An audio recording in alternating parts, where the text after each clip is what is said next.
Okay, I can see we're live streaming.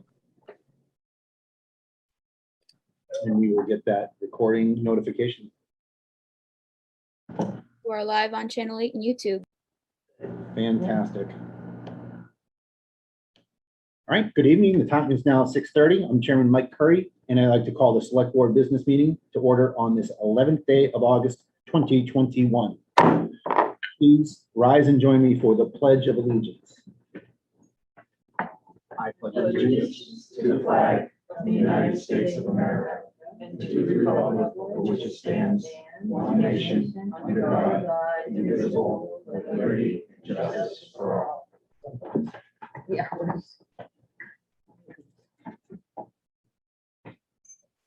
Right. Before we begin, I'd like to state for the record that not only are we being streamed live on TCTV Cable Station 8 and our YouTube web platform, but this evening's recording will be available for later viewing on our YouTube channel. If you hit the subscribe button and the bell, you will never miss a meeting ever. For this meeting, we do have our quorum. We've got Tim, Terry, Jeff, and myself. Thanks for everyone coming tonight. As always, our agenda hit for this evening has been set no later than 48 hours out by law, and it is publicly available at the official source for town information, templetonma.gov. Although I have the discretion as chairperson to add and remove from the agenda, it has been set to allow for time, personnel resources, and public awareness. I reserve the right to move agenda items around to best fit our guests and our business. Thank you. Okay, just a couple quick reminders. We've got television screens all over the place. We've got our friend called the owl here in the middle that'll basically snap to whoever is speaking. Has a very good microphone, unless you're sitting in the extreme corner. So just make sure that you speak up so everything gets picked up for the record. And thank you, TCTV, for everything that you do. Okay. This evening, we have a fairly even agenda. First item up is approval of meeting minutes, and we have one set of meeting minutes that is from July 28th, 2021. You have them in your packet. If there are any issues, you can bring them up now and we can make amendments or corrections. I did not catch any this time, so I would invite a motion to accept the minutes from July 28th. So moved. Second. I have a motion and a second. Any further discussion? Sure. Yes. I just want to also add, because those policies that the board passed that at that meeting have been updated onto the webpage. Holly got those up there for the ambulance service collection policy, as well as this disposition of surplus items policy that the board passed that evening. Perfect. Excellent synchronization. Any further discussion? All right. With nothing further heard on the motion to accept the meeting minutes for July 28th, 2021 with no amendments. How do you vote, Jeff? Yes. Terry? Yes. Tim? Yes. And I vote yes as well. All right. We have no executive session minutes this evening. I would open up the floor at this time for citizen input.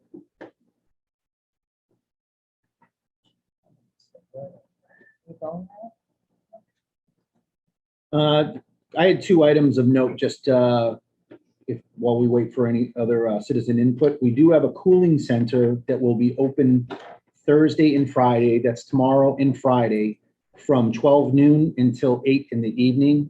And the location for that, as it normally is at our senior center. Any questions about the cooling center can be sent to Development Services, Emergency Management offices, or the town offices if you have any questions about the cooling center. But it is hot out there. Urge everybody to take breaks when you're working outside, drink water, wear a mask when you're going to be inside with regardless of your vaccination status, but make sure that you're getting proper air intake outside as well. Maintain your social distance. And occurring right now, started right at the same time that we did. Bad News Jazz is at our town center gazebo with our free jazz concert from 6:30 until 8 p.m. Tim, what do you think the chances are that we get our meeting done before that and we can go down and watch? Slim and none. Fighting with them. But if you listen really carefully right now, you can hear the jazz. And that's all I had for announcements. Any other citizen input? Okay. Two quick things. Sure. Kite Festival this weekend, Oh, the yeah. 15th at John Brooks That's Farm, right. the Farm Baptist Common. And there's an ice cream social will be going on at the Dunkin' Touch a Donuts in Baldwinville, and there's a Touch a Truck event. Fire and EMS will be present as well. Thanks, Tim. Thanks, Tim. Those are the only ones I know of. We'll order some wind now for the kite festival. I did actually get a kite to fly the last time. It was a lot of fun. Any other citizen input? All right, hearing nothing, we're going to move into new business. It looks, Adam, that we have no employees to do introductions on. We do not, but we will have one at the next meeting and possibly one at the following meeting. Okay.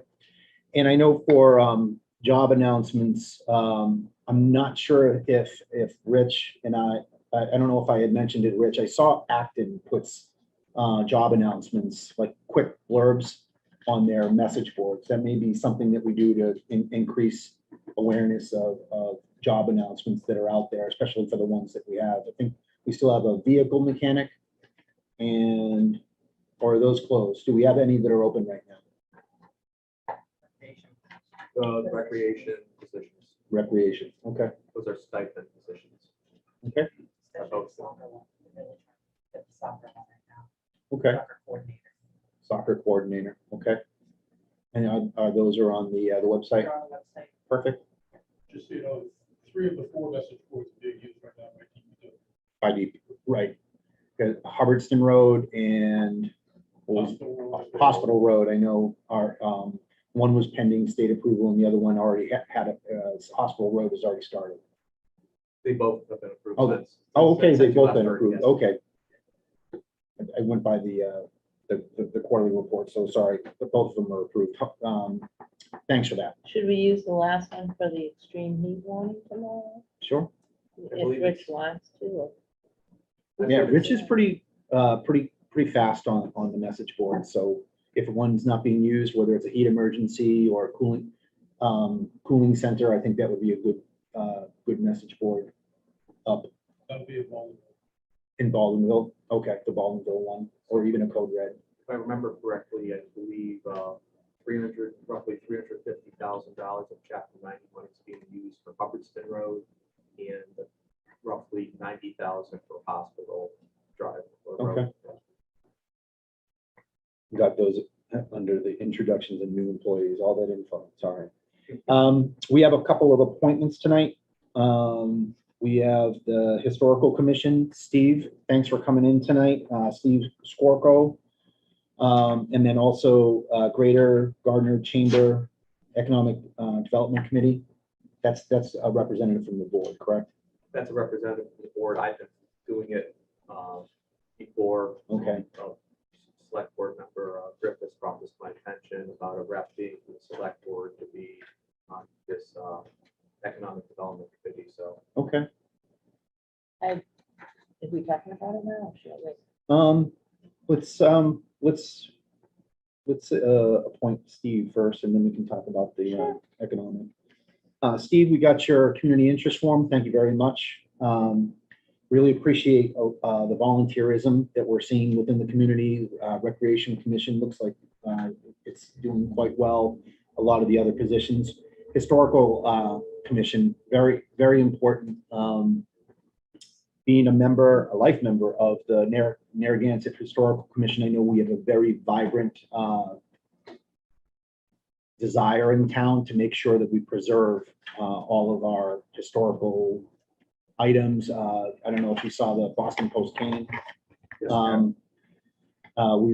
That was an achievement. I know that TCTV is working on their YouTube portion, but as far as volunteering, very much appreciate that. That would be for, is it 1 year? 3 years. 3 years, okay. Perfect. Steve, you want to tell us you want to say anything or tell us about yourself? Well, we've had some experience in volunteerism in a couple of Habitat for Humanities. I saw that, Very yeah. Proud to have participated in. Love old houses, of course, we live in the third, fourth oldest house in town. My brother-in-law owns the third, which is the right, used to be right to the tavern. Mhm. I love architecture, and I want to see that the architecture around the common area is well preserved. Yeah. It's very important for historic value and educational values for those that maybe in town want to someday get into architecture with students and such like that. I'm proud to have this position of service. It's an interesting perspective as well. I just, some of the murals, when you said the architecture, I thought of some of the murals in the new school. Yes. Yeah, beautiful. yeah, absolutely. Which one? There, first floor, I mean, you walk through the building and you just see. My daughter did too. There A you few. She did science, she did English, she did, I think she did some of the war. Yeah. areas, yeah. Okay, I didn't have any more questions. Thanks for your He introduction. doesn't have far to walk, that's what I was gonna say. He doesn't have far to walk. That's right. A short commute. Thank you. All right, I would accept a motion to appoint Steve to the Historical Commission. So moved. Okay. Motion is for 3-year term to expire on June 30th, 2024. Okay, so we have a motion to, we have a second? Yes, second. Okay, thanks, Terry. Any further questions for Steve or on the Historical Commission? Okay, hearing none. On the motion to appoint Steve Swarco to the Historical Commission for a 3-year term to expire on 6/30/2024. How do you vote, Jeff? Yes. Terry? Yes, thank you. Tim? Yes. And I vote yes as well. Steve, thanks for coming in tonight. Look forward to everything that we wind up getting to do. All right, the next appointment we have, Terry, did you want to walk us through? Well, I just happened to notice that the farm stand where Richie Valcourt, who's doing his lumber business, and the little vegetable stand over at Ferncole was vacant. And I went to Happy Trails and Walter was asking me about it. And I ended up, just being curious because I had talked to Carol Jacobson before about Chamber of Commerce. And they had sent me emails and I got to attend some seminars that they had on open meeting law at the hotel. So Carol mentioned that she had been meeting with Adam, and there's a new, and I left the paper at home, there's a new organization for Gardner Chamber of Commerce, and they're trying to get everybody in the area involved for economic development and putting up billboards and everything all the way out to Boston. And, Adam mentioned, she asked if I want to be on it. Adam mentioned that, but she also mentioned you because you're on EDIC and Templeton, but Adam thought you were doing too much, but I didn't want to just sweep in and if it's a better fit. But I'm happy to do it. But if it's a better fit for you because you're on EDIC, it's better for the town. How often do they meet? I think Once a when month, Once a month. maybe once every 2 months. I'm happy to do it, Sure. but I didn't know if it was something that you, So it's curious about. it's an existing committee yeah. that you participate in, What's but the is it a subset that they're looking for economic Yeah. development? Yeah, Okay. like before it was, Mark Koch was on there with Westminster, all the town administrators. If they want to have a rep from, let's say, some of them put a rep from the planning department there. We want to put a select board member rep. So I've been attending them, but I think having another member of the board there with me would be good for more Did- information. I was working with Lori to get the business listings That's what I was gonna ask you. Did you Sure. post a list of businesses that were, for the economic development when they were getting that going. I worked with Lori and we were able to get from Development Services a listing of potential business opportunities here in Templeton. But I think by having another board member, they might have something that we may have, for whatever reason, may have missed. So it's always good to have another set of eyes in ears. And that includes putting up vacant places to rent on that, like, on the committee. Does it include putting up empty buildings that we can rent out, like that one down at I would Burnham? say that could be. a You can't potential cook use. in that one, just for the public. You can't cook in it, but in it's $1,200 a month. So if you're interested, So I just want to make sure authority and what, what we've already done. We already have Adam attending the Chamber of Commerce meetings. And this would be to kind of, growth and this would development. be this board's voting to say, hey, we'd like to see, I mean, at this point, I think that, you sound like you're pretty involved with it or motivated for it. I just want to make sure that we had the proper authority for what we're appointing. Does that make sense, Jeff, what I'm saying? Making sure that we have. Unless Jeff wants to do it. We didn't even open it I up to Jeff. I didn't Sorry, Jeff. throw Or the grenade Tim. at Sorry. it. I don't want to steal any of your lines. Sorry. I just want to make sure that we have, that it makes sense. She made it sound like it was gonna, if we work together, we'll be able to reach all the way to Boston to attract people to come this way. Is the Economic Development Committee already standing? Yes. Okay. And you would already be a part of that? This Yeah, is just he an is. additional It's a board? subcommittee, Right. right, Adam? It's Set a up, subcommittee. It'll be Okay. the board's rep.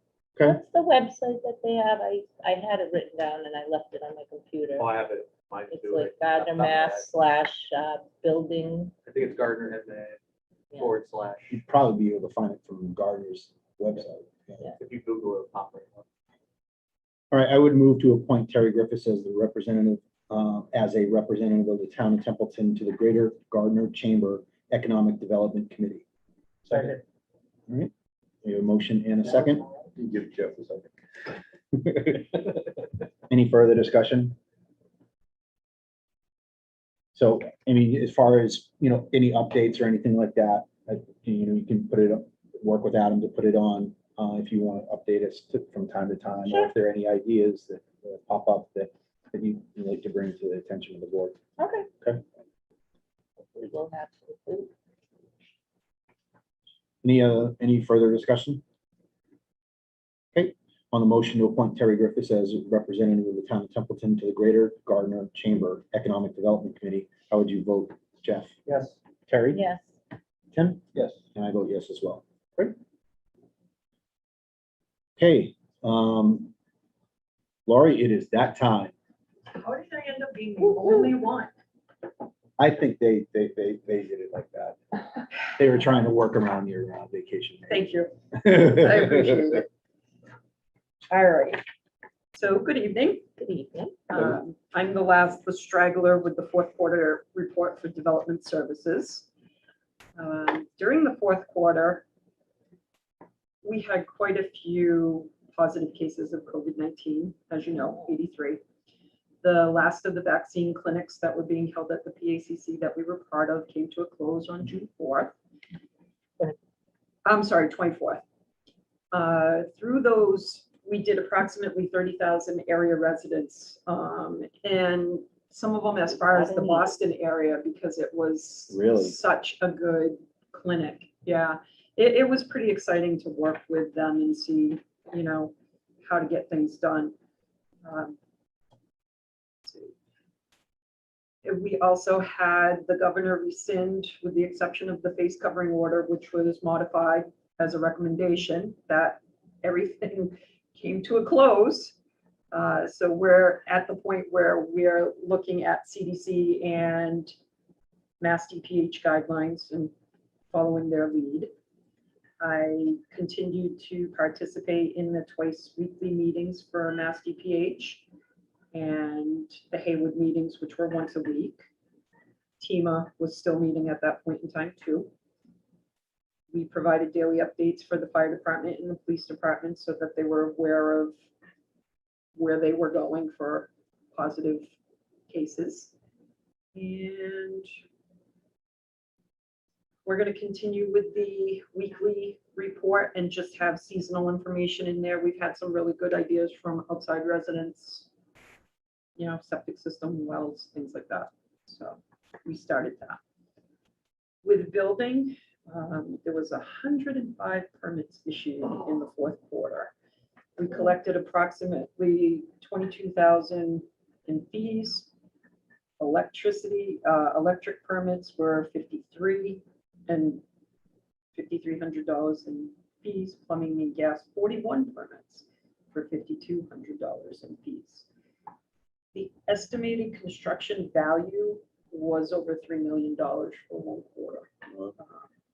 We had a lot of single-family houses that were permitted. People were home. They were doing a lot of improvements, pools and metal buildings, #1 sellers by far. The Agricultural Commission was very helpful with a complaint on Wellington. The chicken coop was no problem. We are actually still working on the Pine Point case, roosters, turkeys, peacocks. The owner of those animals has been very responsive. So he doesn't want to lose his Is that in rights. Baldwinville? Wilmington. It's off of Patriots Road, Okay. right. past the I was gazebo thinking and the down wrong one. Patriots Road. Yep. Um, I was thinking the other one that we were working with the police chief about the noise device in Blueberries. I got them mixed up. That's one I don't know about. No. Thank you. So I think it's a noise-making device that the Oh, keeps Oh, to animals keep, away uh, from the blueberries, blueberries. yeah, it's like, Okay, okay. I guess they were trying to figure out how to dial down the decibels. Decibels. Yep.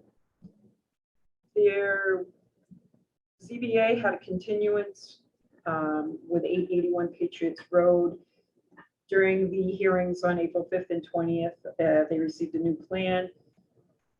Members had a lengthy deliberation. It ended with a special permit being granted with several conditions. No appeal was received. We're still researching 94 Cross Road, who wants to go from a class 3 to a class 2. They were initially denied in 2019, and there is a 2-year waiting period on that. So After a denial? yeah, Okay. but I believe that they can move forward at this point. All right. So we would expect to see it for, okay. They need to go back before zoning. Okay. Planning. Working with the zoning enforcement officer, something had come up with 204 Patriots Road. It was listed as an RA1. And when we researched, because our planning chairman said there's no way that they put that through that way. Mhm. So Luann and I did research and we went back through the actual articles and how everything was voted. And it was clearly voted as commercial industrial. And we got that cleared up. Luann's continuing to do research, pulling together the information, and MRPC will be getting the information so that they can update our maps for us. So those errors will be fixed. There were very few, very small. They also approved an A&R for 1 Ross Road, Dudley Road, North Main Street. And we have 2 new members on the planning board, Michael Caruso and Bruce Marion. Conservation had 19 sidewalks. They processed 3 requests for determinations. They had 1 notice of intent and they signed off on 2 certificates of completion. There was a complaint on 11 Minuteman. When they went out to investigate, there were no wetlands violations. There was a complaint on 20 Minuteman, and there were violations that resulted in filing with Mass DEP. They also went out to 34 Albert Drive for a complaint about storage of gas cans, and the violations were noted. For Board of Health, I'm going to just give you the dirty. 15 septic systems went in, 13 inspections were completed. I witnessed 5 perk tests. I completed 2 courses passing to renew my soil evaluator license. Thank you. It always makes me nervous. I hate tests. 1 well permit, the public pool at, we call it a public pool. Peaceful Pines was issued a permit, and the 2 beaches at Templeton Fish and Game were issued permits. I did several trash complaints, still following up on a couple of them. We had the Candlelight Cafe, just when they reopened, got overrun, and I had to help Tim by going over there and going through protocols with him. Okay, So he was all set after that. There were no further that's great. calls. Well, when he was in here before, he seemed very. Yeah, just tell he me what I was. tell me what I need to do. He was overwhelmed. Yeah. That's all it was. He didn't know how to stop what was happening. No, you have someone at the door. Mhm. We're getting back into working with the AG's office. We have a couple more houses that are going to be coming up. And beavers are just on the run. Yeah. It's terrible. I feel terrible, but we had a couple places that we needed to issue a permit for trapping. The culverts, all the Mass DOR culverts on 2A, and they're just really busy beavers. That's a truth. Yeah. That's about it. Abandoned housing. Yep. Do you have a ballpark figure where we're at right now, property count wise? Off the top of my head, we have 5 that I would like to see move. They kind of got stalled through the whole, I Right. had to put something on the back burner, and that was one of the things Yep. that went on the back burner. There's corner of Hill Factory Road in South Main. That's been empty for quite a while. It's Yep. starting to get grown in, so It really is, yeah. nobody's taking care of it anymore. That's one of the ones that I'll be pushing. Okay, The one on 2A, they started to do what they needed to do. They stopped, so I've got to push that again. Yeah. So they'll get letters from the AG's office. We have a new representative. She's very good. Right after JBM, they had on Patriot Road, there's another one that Across the street. next to it, JBM's the trucking company. Next to JBM? Yeah, right. It's not across the street. It's just right next to it. There's a tarp on the roof with some 2x4s holding it on and Okay. the lawn's not mowed. I will Some check that one beautiful out. perennials there. Or today, I didn't even see it. Yeah, for abandoned housing, are they still resident owned or are they bank owned? What's, It doesn't matter. It can be either or. Yeah. Luckily for us, what happens is the Attorney General's office sends all the letters, does all Okay. the title work, and if they don't respond, then it goes to housing court. got it. Okay. Thanks. That's the only question I had. Anything else for Lori? oh, she and Adam answered a couple questions that I had on the master plan. I have more, but Lori mentioned that the majority of houses going in are self-contained, so they don't impact the water and sewer, because they have On-site well and, systems, yeah. And then, except for the one on Baldwinville Road. right? That will be town water. Yeah, so I think, was that the only thing that we had gotten an answer to? Oh, good. Yeah, so that was good. Thank you. You're welcome.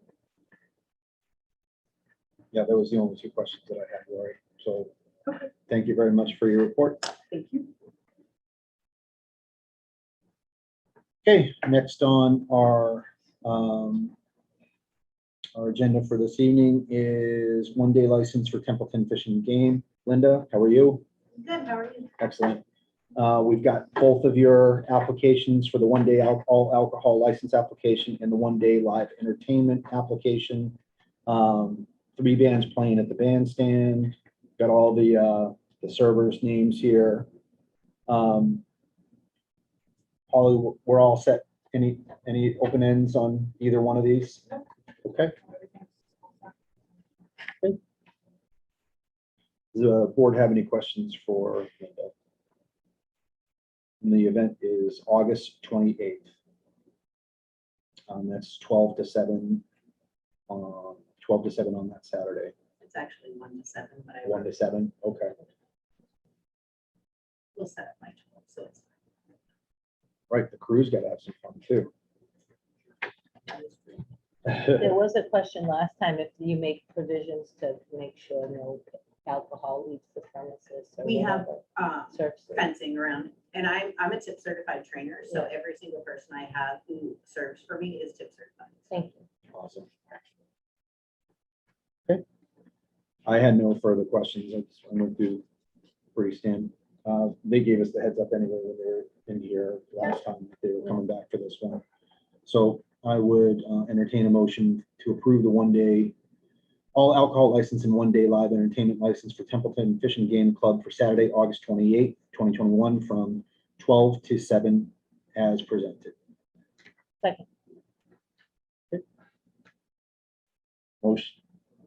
I was asking for the motion. You just say so. So moved. Second. All right, we got our motion in the second. Any further discussion or questions for Linda? Yes. Terry had asked about the alcohol not within the premises. For all one-day licenses, and they all know when they get this, that they have to have a roped off area that the alcohol stays in. Oh, So it has to be big enough for them to be inside and drink. They can't even go outside the ropes with the alcohol, just to kind of clarify. thanks. That's a good explanation. And we had talked, I remember when we were doing our special licenses, might have been this time last year, about ropes and where they're located. So it was almost like getting everybody in town trained up for it, and making sure that they understood that. Okay. All right, we have the motion, we have the second. Any further discussion? All right, on the motion for the one-day alcohol license and one-day live entertainment license for Templeton Fish and Game, August 28th, 12 to 7. How do you vote, Jeff? Yes. Terry? Yes, Tim? Yes. I vote yes as well. Thank you, Linda. No golf carts, don't worry. All right, next item that we have is a rescheduled date for a cultural council concert. So that this is an action item. This was moved from it being canceled. Is it canceled with COVID or rain? Rain, yeah, that's what I thought. All right, so this is basically asking for what they were had presented before. Jackie, are you here on behalf? No, okay. Concerts on the Common, throwback to the 60s, just moving the date to September 19th. 9. Where do you see that?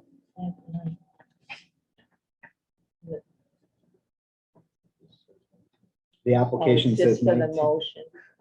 September 19th, It is Okay. the 9th. that could be corrected Okay. in the motion. Okay. Yep, so September 19th, 12 to 6 PM. It's a long day of music. Anything else, Holly? It's just, No, everything looks good. It's just a new date, but I did add it to the motion. If you guys are agreeable to, if they have to cancel again because of rain, got it. to allow Adam to just approve a new date. All right. Since it's already, the event itself has been approved. Okay. And this is a sponsored event. The Yes, town it's is a sponsoring the event. town-sponsored event. Okay.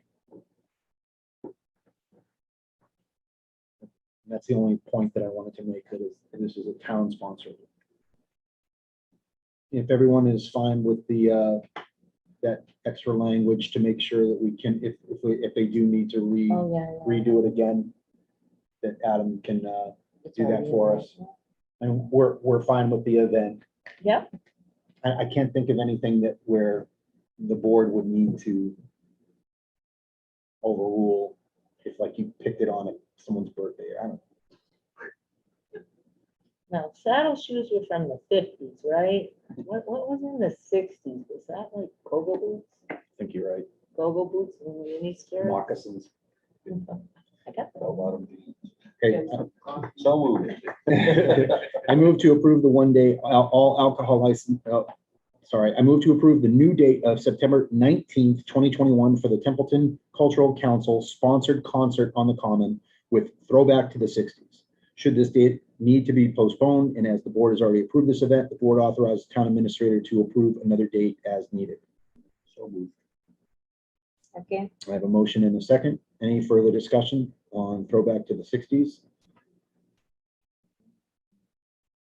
I would assume that people are going to wear. I would hope so. I hope we dress up. Everybody dress up. Any other discussion? Okay, on the motion to move the date for throwback to the 60s to September 19th, and for Adam to work on another date if they have to, if they need to postpone again. How would you vote, Jeff? Yes. Terry? Yes, Tim? Yes. And I vote yes as well. Thank you. Okay, James, it is that time to talk about an ice rink. I have the slideshow that you prepared for us, so I'll go ahead and put that up on the screen. But if you'd like to come and sit and pitch the ice rink, let me get the slides up first.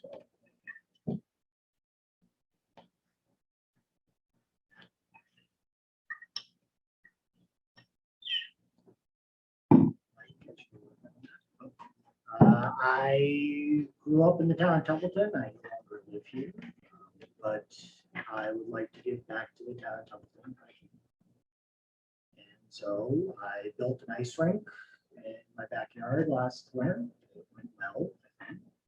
But that maybe the town could enjoy as well. So, next slide, please. So this is a presentation that I got a lot of feedback from Miss Jackie. As I said, I am not from the town, so I do not understand the town politics that go along with it. Or structure. Or structure, Right. if you choose. So my intent is to put an ice rink wherever you want it at little to no cost to the town of Templeton. What the feedback that I'm requesting is that, yes, you would like this, and you would like it put somewhere specific. Next time. Next slide, please. And that's the only. So as I said, there are two visions here. The first vision is very start small with a high degree of success. I just build an ice rink somewhere that you want, and that's it.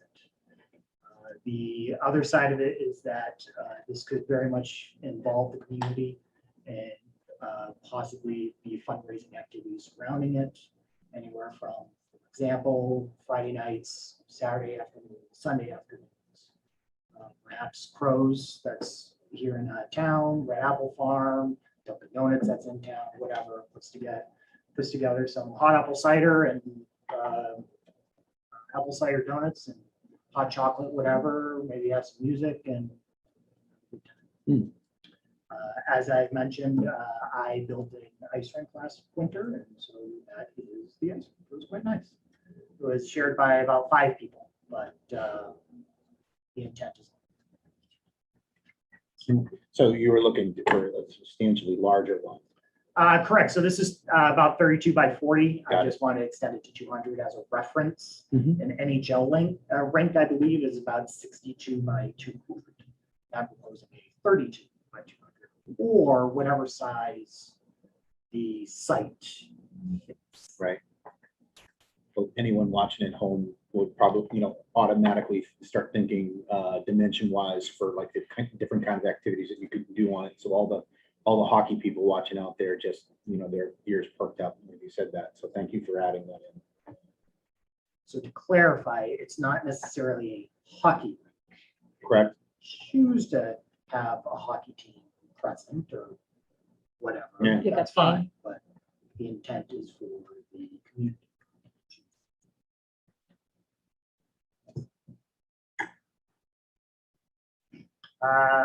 With Jackie's direction, I reached out to a few people within the town. She suggested before I come and sit in front of you that I should ask certain people within the town if they would even support the idea. And so I reached out to Chief Dickey, Fire Department. He said it was a great idea. The DPW, great idea. And of course, the Rec Commission, I met with them on Monday. But these you were did? all Okay. informal support. It was not voting. Next slide. Site selection is put it wherever you want. But there are several areas within the town that are suitable. I apologize, I'm not familiar with East Templeton School, And currently you could actually put it right out front here in the grassy area where there used to be a playground. Mhm. So that's an up there, but that is also a suitable area. Jackie had mentioned next to the library, maybe an option in front of the fire department, that grassy area, late, the high school if you want, Houghton Park. That's the old site of, I believe it's Houghton Park. It's the old site of the Templeton office building. It's in Otter River. The old Correct. Gardner River School building. Yes, sir. Oh, okay. There is a giant grassy area back there. There's also a diamond, baseball diamond, but that's on one side. Right, There's- okay. So it's, He says a parking lot. thank you. I'll table that for the select board to decide. But as I mentioned, there are several areas. And I'm not sure about the old Little League field that's behind those used cars or across from those used cars. That's still in the same vicinity of Houghton Park? Oh, no. So do you know where Bill's used car used to be? You know where the elementary school, Bonneville Elementary School? Yes.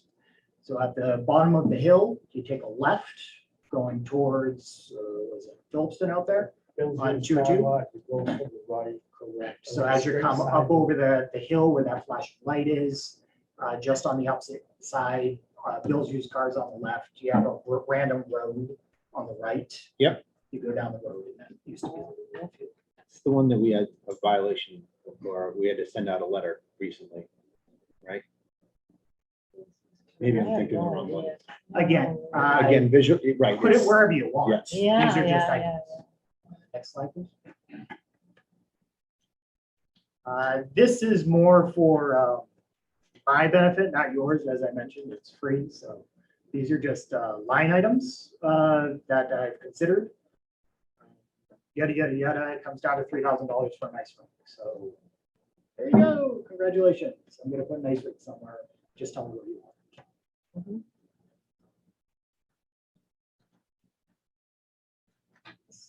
Continue to look at or go on to the next slide, whichever you choose.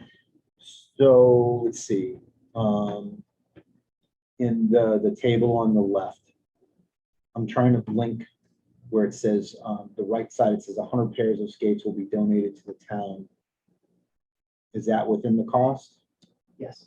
So the Oh, there third it is. estimate, $3,000. That is included in that cost. The rink is actually like $500. I worked with or confirmed with Played Again Sports. They're located in Pittsburgh. And Next to one of my favorite restaurants. they let me know that I can purchase 100 pair of skates. $2,000. And what did when you spoke to, I did not see the meeting, I apologize, but when you spoke to the rec committee, what was their feeling on? I don't wish to speak out of turn, Okay. So but I believe the feedback was generally positive. Okay. They did not provide very much constructive guidance. But in terms of like jumping on board. no, the They like the idea. They like the idea. Again, I don't want to speak out of turn, but I Got it. believe the feedback was that they liked it. I mentioned Yeah. Jessica had provided positive informal feedback previously. I believe the team liked it, but it wasn't these are the questions that you should have answered before you do anything. Oh, is it just a free ice rink? I think this would be a great place to put it. Mhm.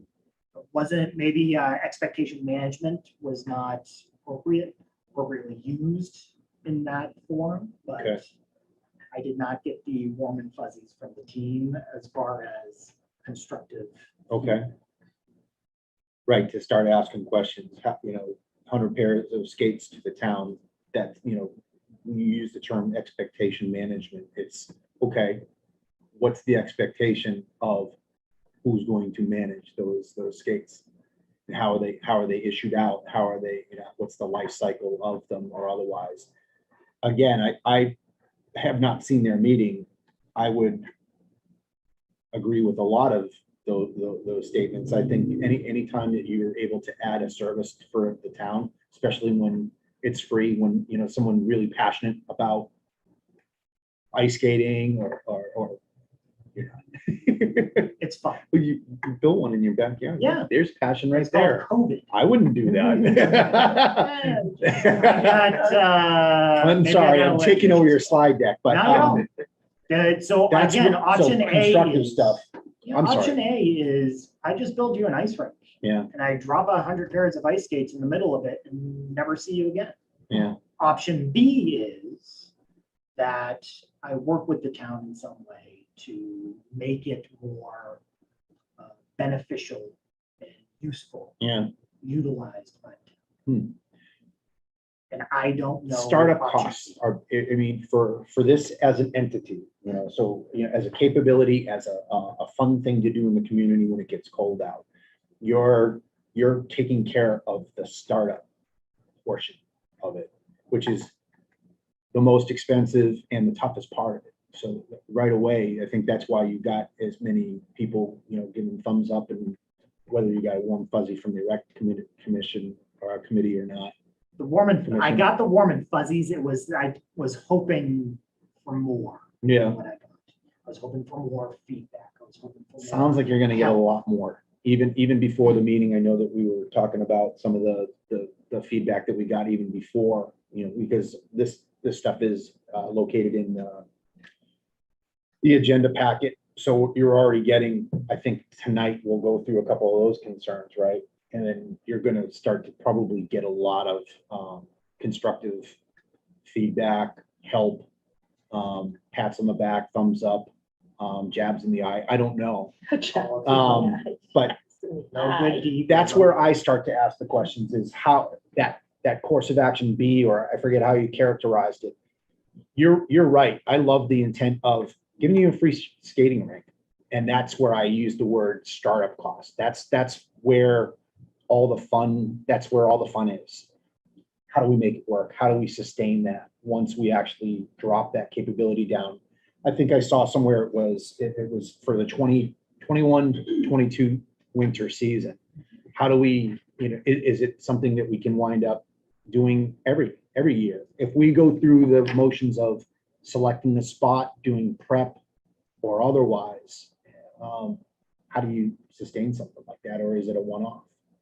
I do not want it to be an intent for a one-off. Okay. So if I can help facilitate that Hmm. continuation. Yep. I would like to. But it is going to need to be a partnership of sorts. Yeah, I because agree. don't know 100% agree. the town. Location, you gotta store the skates. Yeah, that's why. Not necessarily. If you don't have to store the skates, for example, I can just dump them on the ice rink and then 100 kids in the town can take them. I get it. Or I could give it Okay. to the elementary school that's just over here and say, here, give these to 100 of your students. Oh, they get to keep them? I thought they were gonna be like, That would actually, keep them So on from site. how we're but you talking say about use it. Donation. yeah. I would love to recoup all of these costs, but that's not a requirement. If the town would like to store them for the season and then reuse them in the next season, that's fantastic. If not, that's fine too. That is up to the town. The wood, yes. Plastic would likely get thrown away. That's another cost. Water is water. That's it. Where would the water come from? So either the rain clouds, or I have to buy a tanker truck, or a partnership with the town, of course, the fire department. So when I reached out, that's why I reached out to the fire chief. And what did he think? Where does he draw? I believe his feedback was limited to, it's a great idea, just get the approvals. When I have heard stories that this is not a new idea, that the town had this once upon a time for several seasons. Stopped. I know the story because the person that told me used to be on the town fire department and flooded it himself. And at the time, the town had a tanker truck that they filled up from the pump and then dumped it into it.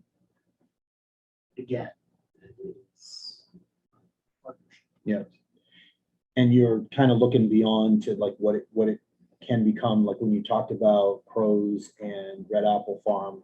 So when you mentioned police detail and other involvement, that's just kind of like saying, this is what it, you know, you could have an event and this is the potential needs. Okay. And then at the bottom there is, of course, the community or community sponsorship. I got those numbers based on approximately 80 businesses within the town of Templeton. And if I get a 20% response rate, that's what each business would need to donate to have a net zero cost. Little bit of luck, if I can have a 501c3 in the town work with me, then I can get a matching donation.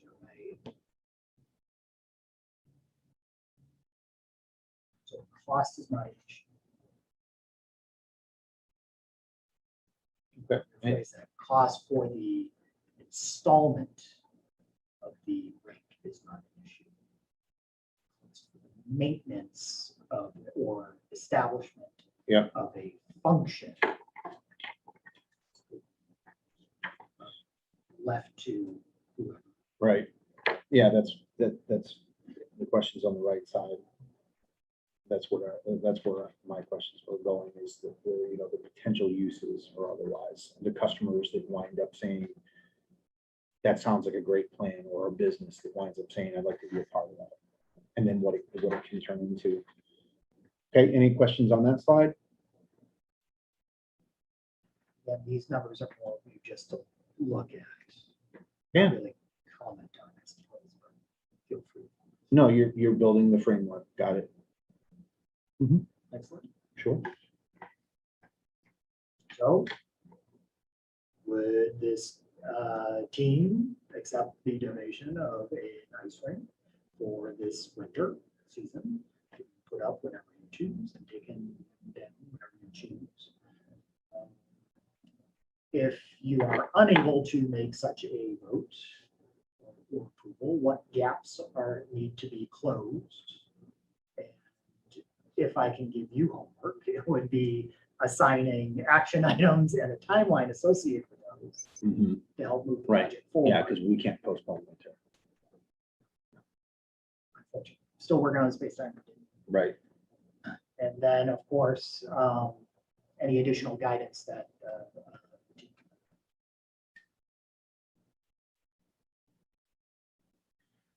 So I would, I don't want to do all the talking. I would wind up taking that last set of bullets and I would wind up carrying that right into that second big bullet. What gaps, what are the questions that I would need to have answered to move forward?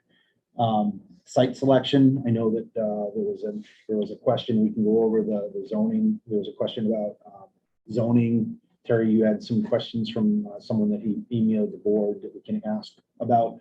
These are the action items, this you know, subset of bullets that we have right there that would start the required information for us to vote and say, absolutely, James, we accept your generosity and let's do this. Let's partner together and make this something that the town can have.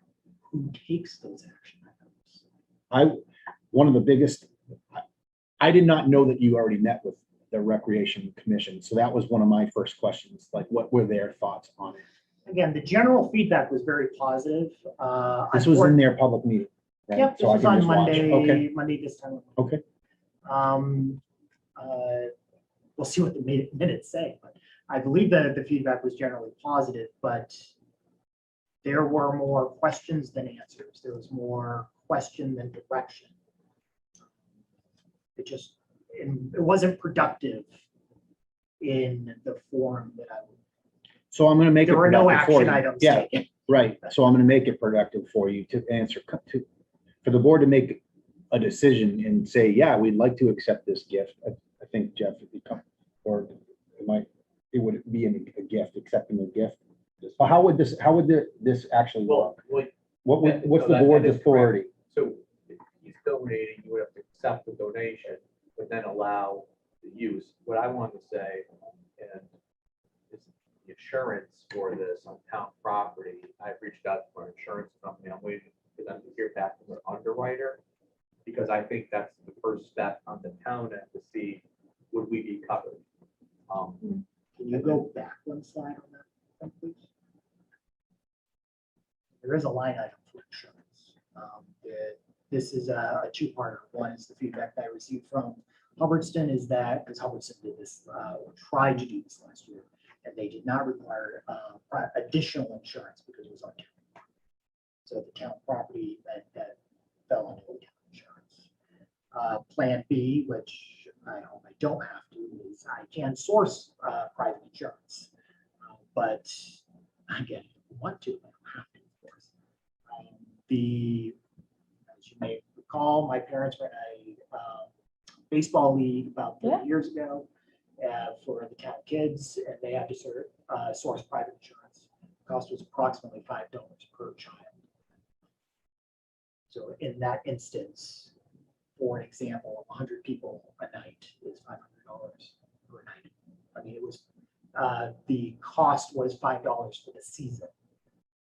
It wasn't for a day. Again, hopefully I don't, but I appreciate looking into it.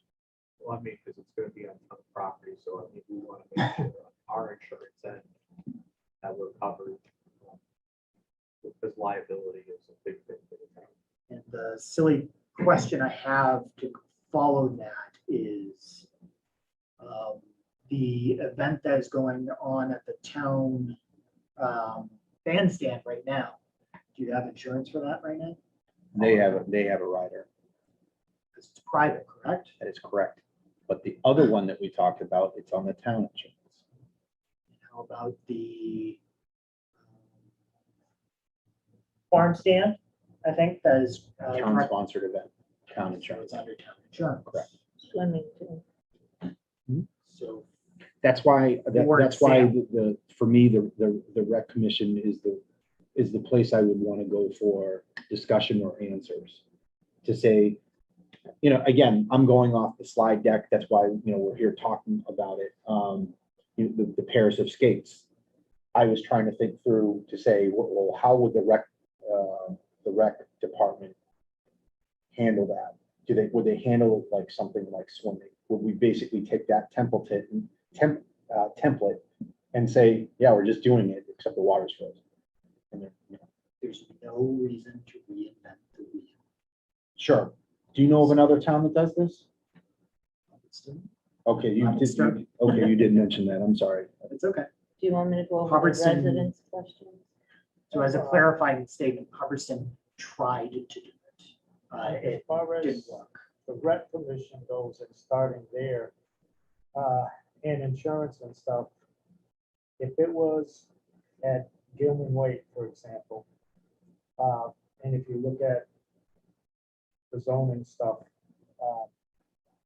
and there is a memo that's in the packet that says that Gilman Way is in the village district, and Mhm. that's incorrect.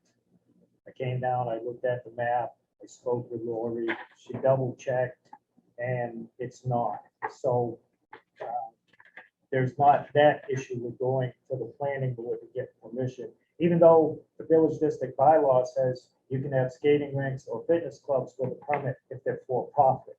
So me being me, this would be non-profit, so there wouldn't be no. I can take care of that real quick. I'm more than happy to charge admission. But the Sorry. insurance and stuff, to me, if it was, and getting together with the Recreation Commission, if it was at Gilman Way, it fits in with what they do rather than something on the common, or, which is my personal preference would be in Templeton Center, one of them places. And one out here, right out back here, so the kids down this section of town could have something. But thinking as a selectman and the responsibility of the town and the location, the size, the parking, you want to have any events. And I don't know what the impact was on your backyard when you picked it up as far as the grass. If the ground was frozen, when you put it down and you tear it up before the grass thaws, to me, there shouldn't be much issue with the grass. But over at Gilman Way, I believe you could do it on the tennis courts and have no impact on, no worry about any impact on any environmental thing. And when he was at the meeting, they said they didn't want it there because they have cracks in the tar. Well, I guess they missed the point that you put a plastic liner down, and the tennis courts, as maintenance on public property anyway, they should be crack sealed. So you don't have water going in and further damage it. But I watched that and I took that note down. And if you recall the question of, So would that I would be- replant the grass? That would be as a responsible thing for the town, public money and town insurance. And I believe it would be an easier sell for the insurance company and townspeople to have it there as the first year as a trial and see how it goes. Again, it's a recreation area. You have the parking. We have the perfect surface, would be the tennis courts to use. And whatever that size is, we can't get it the size that he's going, we scale down, because, we don't know if it's gonna start off big and then go. I get, his intention is to have recreation skating rather than organized sports. And, we would have to set that down as the responsible party. So otherwise you're gonna end up with, get the hell out of here, we're playing, Yeah. that's just how it goes. It's like, back in the day, you'd shovel off the pond and you do the work and then somebody comes in and tries to take over.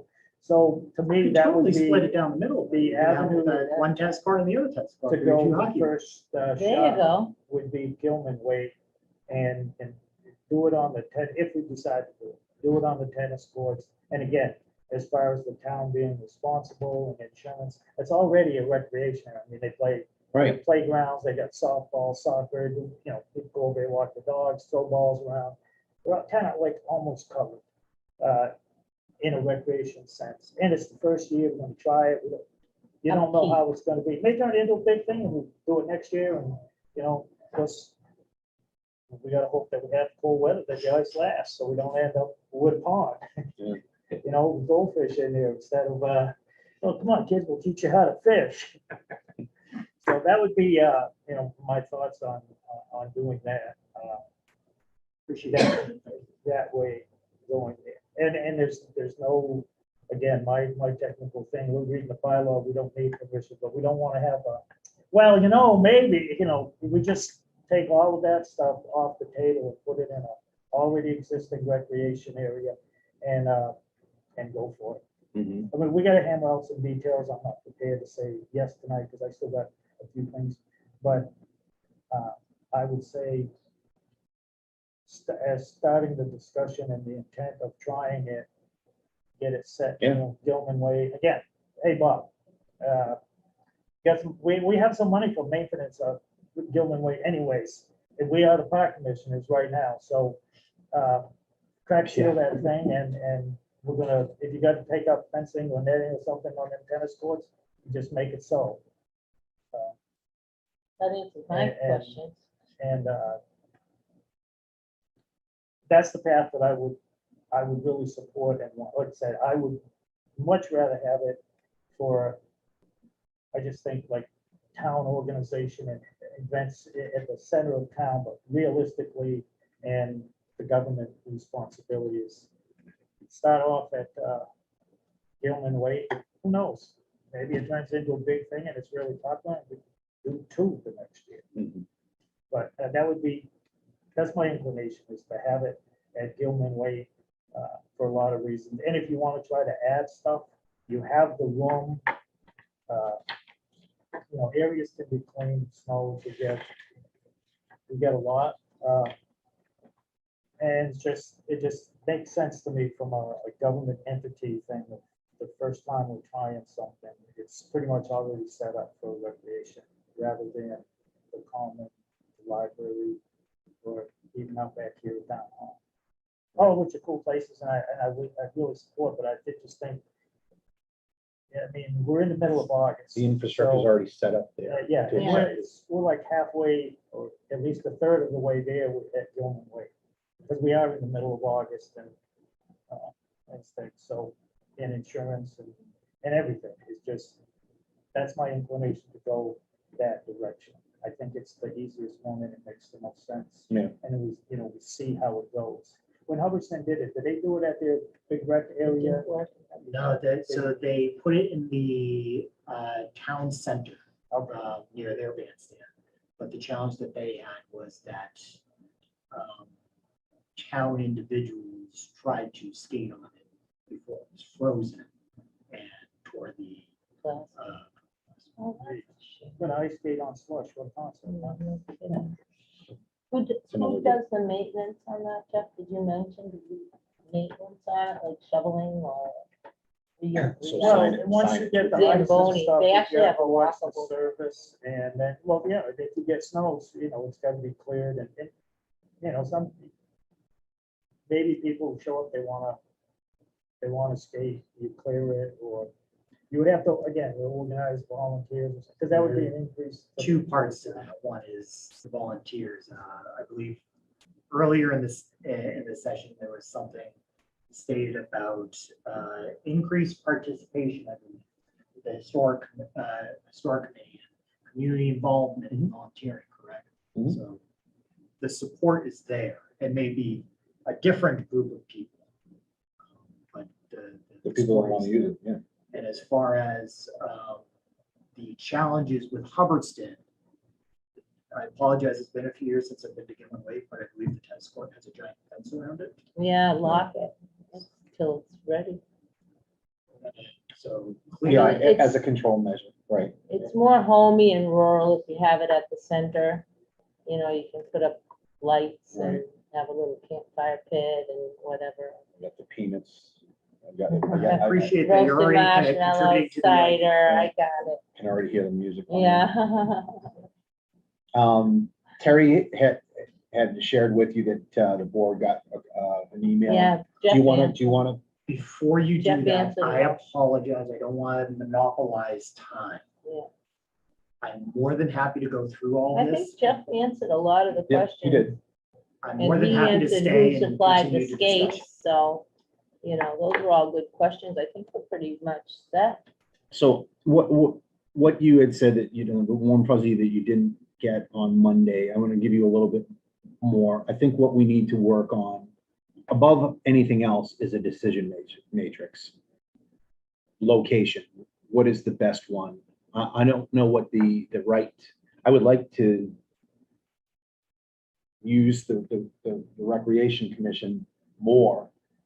And if we're gonna drop something in their backyard, or if that's like the best place, you go through an entire decision matrix and we're like, gee, Gilman Waite does, it checks the box on all of the different considerations, control measures, flat area, parking, we already have a history of use in that area. Wouldn't be converting the side of the library, Boynton Library / ice skating rink. We wouldn't be changing the public's perception of some of the areas that we already have. So what I'm saying is, you get through this decision matrix and you wind up saying, okay, how do you make it then work? And I would really like to see the Recreation Commission take part of this, or at least comment on part of it. I don't think it's so bad to say, well, we've got a soccer program, a swim program, becomes something else that they could advise and assist on. And put on their website and advertise and. But like you were saying, James, to try and keep the simplicity of it, and not turn it into, you walk into a bowling alley and you're getting your shoes and everything. How I would want to see everything sequenced is to keep it as simple as possible. That it's not tied, that the ice skates aren't tied into how, the placement of the rink or Actually do it. otherwise. That the event planning is not tied to the rink. Correct. I want to try and plan A is you say, yes, we love this idea, build it here. I build it and I walk away. Plan B is we utilize it and have events around it. That's where I That would really where need to rec talk. would come in. That's what I would like to hear. So again, trying to de-link them, even though they are connected. And there's already lights up there that go off at 9, right? You did these slides, right? Of course. What I'd like to do moving forward is answer some of these questions insurance wise.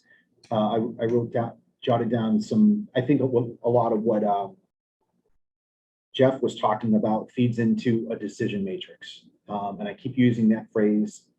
It's basically aligning all of your different sites out there and saying, what are the considerations? How are each unique for that consideration? And then the clear answer comes out. So I think you're getting positive feedback again from this board. We just want to be able to come out, ask some questions. Probably, when's the next time the rec committee, do they meet monthly? They're meeting on the 26th. The 26th. So we wind up going, if we can get that on their agenda again. Who on the board wants to work that decision matrix? Kind of, I've already taken a bunch of notes. It's gonna be me. What? Um, Are you talking about but I just, timeline? as far as a liaison to really try and push this forward to say, hey, rec commission, what are your thoughts? We are the park commissioners. It's going here and it's happening. Okay. Because it's in the park. Ah, Thank you, So, Jeff, I appreciate it. so we need So that's one vote. signage. You know who was the for Hubbardston? Ryan's over in another country right now. Person that I reached out to? Yeah.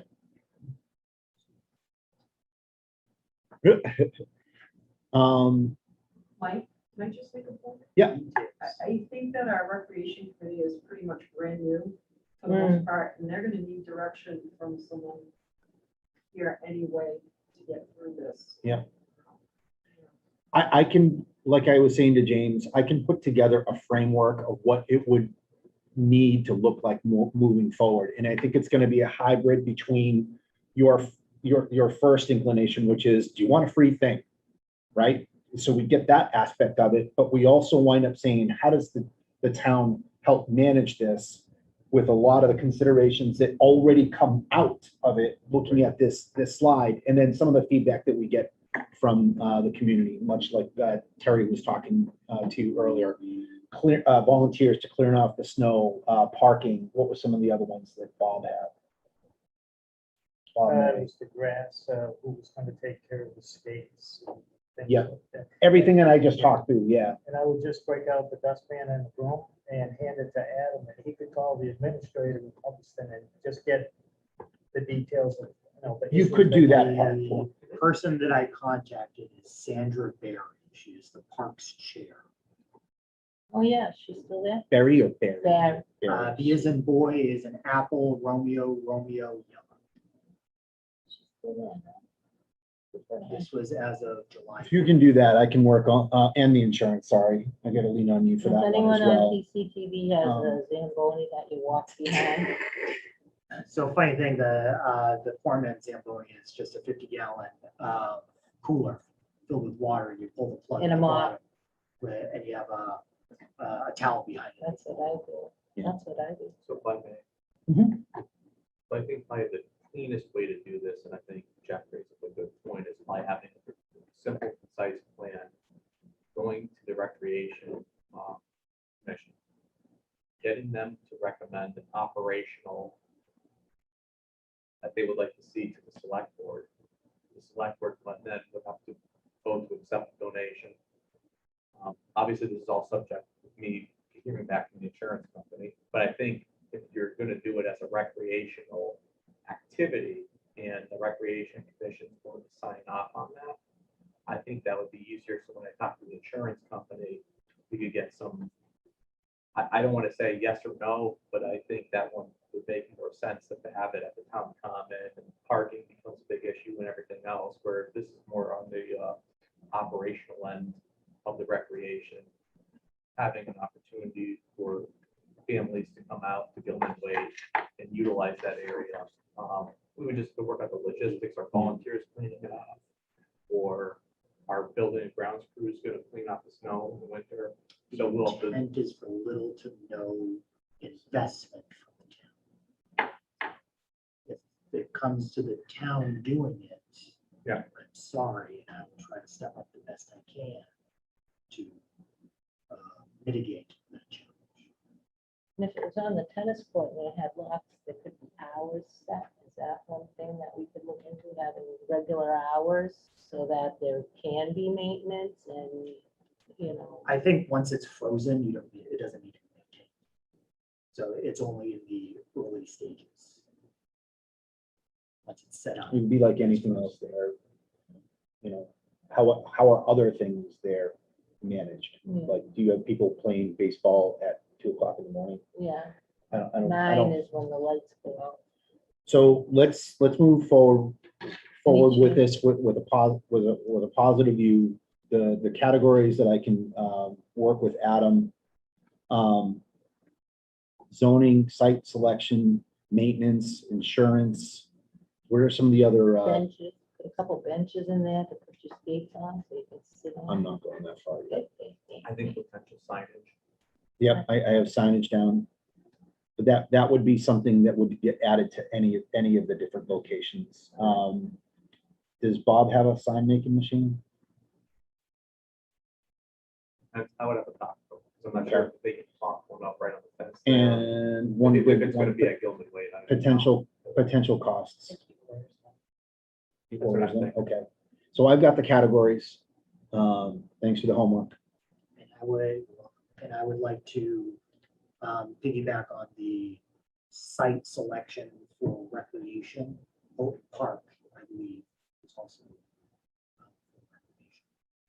So if, for whatever reason, the team decides Mhm. that Gilman Way is not, plan B could be either Oak Park with stage parking or at the old. Assuming those are still. Right, I think we can make it work. I don't think there were any showstoppers in there. Even just thinking of the list that Bob May had sent. Bob May is just a concerned citizen out there who always, is like our unofficial watchdog, likes to watch the meetings and make sure that we're minding our P's and Q's. So that's where a lot of his concerns came from. So potential cost to the town.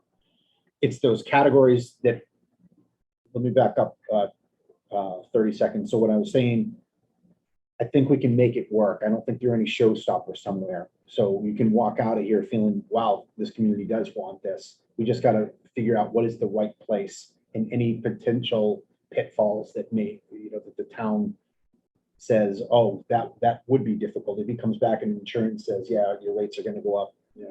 I don't know what they come back to say.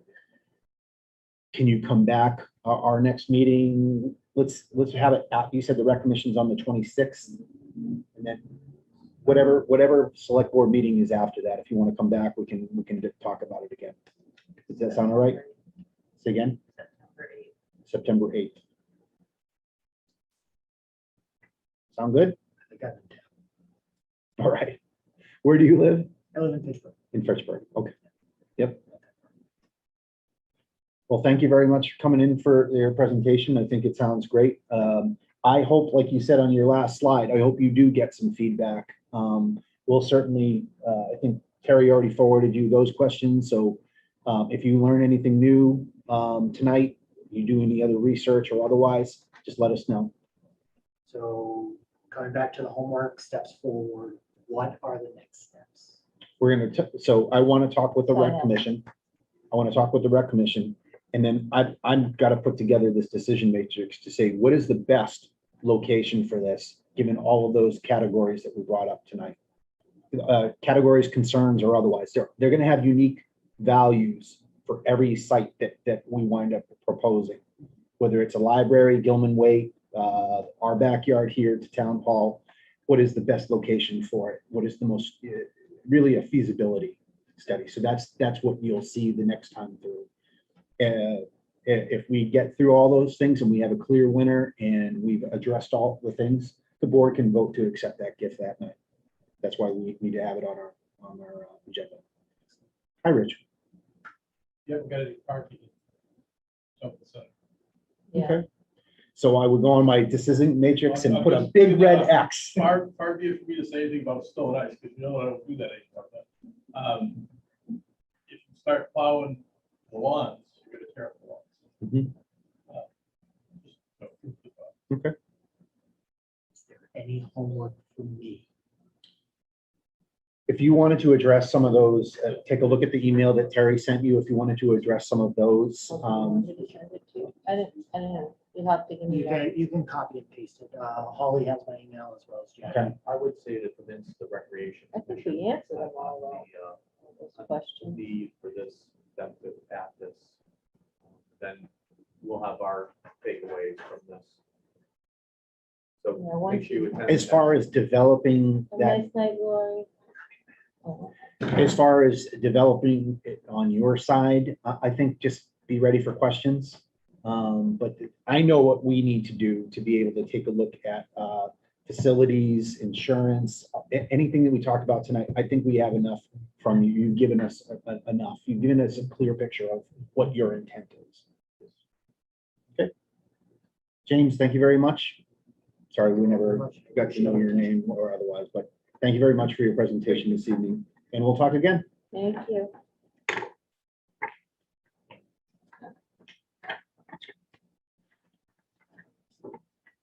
All right, next item, time check, 7:51. Next item is action related to banking interest letters. Mr. Good night, Lamontagne. folks. Right. Mr. Chair, this is letters that our office drafted up. Actually, it was worker Margo who drafted these. She was talking with me and a couple of the other employees. She finished another thing she was doing, and I said, hey, you know, in a good heart, would you want to draft a nice letter for the board to consider? That way we could send these off and hope to get some interest. I mean, obviously it's a private property to private property acquisition, but I think the fact that people in town are talking about the Athol Savings Bank Okay. closing its doors. Yeah, I was gonna ask, what were the conditions that created this need? Athol Savings Bank closing its doors and being left with a vacant building. I think this is the board taking a proactive step to encourage. They've announced that.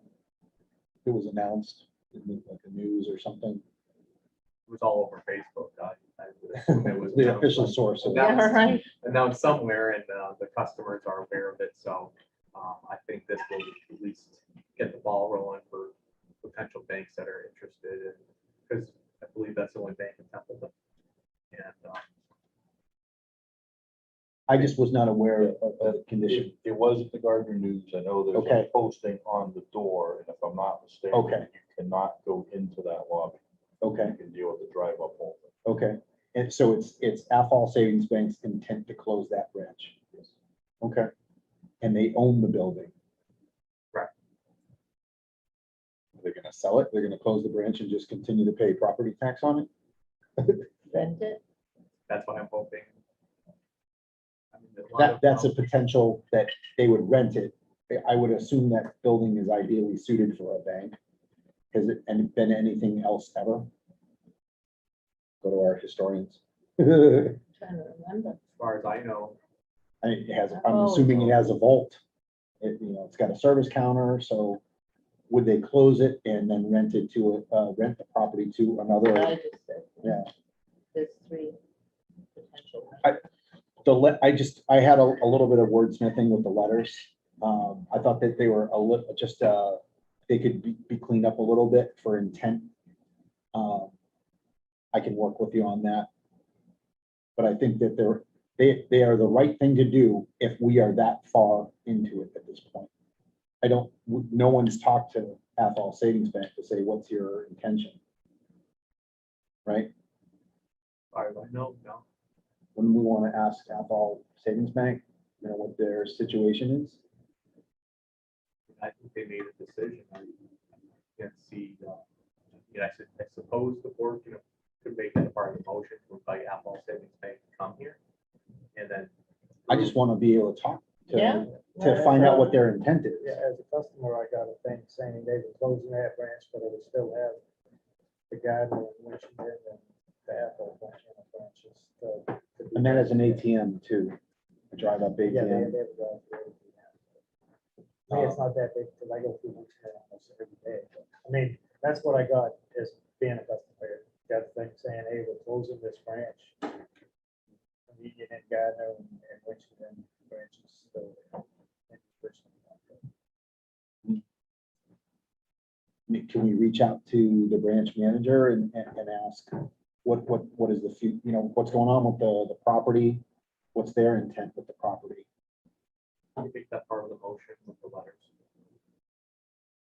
Well, we wouldn't have to vote to tell you to make that phone call.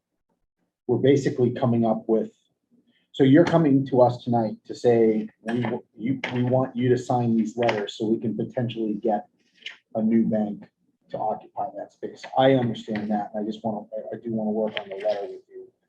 I just wanted to make sure that as we burn that bridge with Athol Savings Bank, that it is in true burnable. Does that make sense to everyone? I'm on their website right now. It doesn't say what the planned disposition is. The petition, the Massachusetts Division of Banks, for permission to close the Baldwinville office located at 50 Elm Street. Closure take effect September 6th, 2021. So they have to ask permission to close it. Does anything go into that, like servicing a I don't community? know on the banking community. I wouldn't send these out until we have those answers. So subject to confirmation of bank closure. Right. And approval for the letters. Yeah, I mean, for me to make a motion or vote to work on these, I subject to, a rewrite or tweaking or otherwise. I just want to arrange some of this differently. I would do that if we knew that Athol was out of the picture 100%, and then we knew what they were going to do with that building. If they were going to sell it, great. I mean, that's part, more part, like, dear GFA, we know that that location, the building will be offered for sale. This may be an opportune time for the GFA Credit Union or Fidelity Bank, because you have two of them here, right? Correct. Yeah. So subject to confirmation, I don't know how much they'll tell me, but I could certainly make the phone call. So, You just turn on your charm and say, this is the last bank that we have in our community. We're just really interested to see how this is going to affect. And, we wanted to reach out and see, what was going on. They've been a community partner for, I don't know how long it's been there, apparently a long time.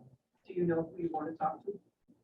Cheryl D'Ambra is the operations manager, vice president. Yeah, I think it's a good thing to understand the Sure. conditions, yeah, the conditions under which they're leaving. And then that sets us up perfectly. If we don't, especially if they answer us and say, ask questions, well, what's Athol doing? We'll definitively know the answer to that. Yeah, they're selling the building. Yeah, they're leaving 100%, or, they've filed to close it, but they haven't been approved yet. What's the, what did you say the agency was that approves them to close? The Massachusetts Division of Banking. So I'd be curious to know what, is that just a formality? Or do they look at different factors to say you're closed? It's like if you close the only hospital in Western Mass, and they look at the, the effect on the constituents. But again, I don't know if they would say to Athol Savings Bank, no, you have to stay open. I don't know if they can do that.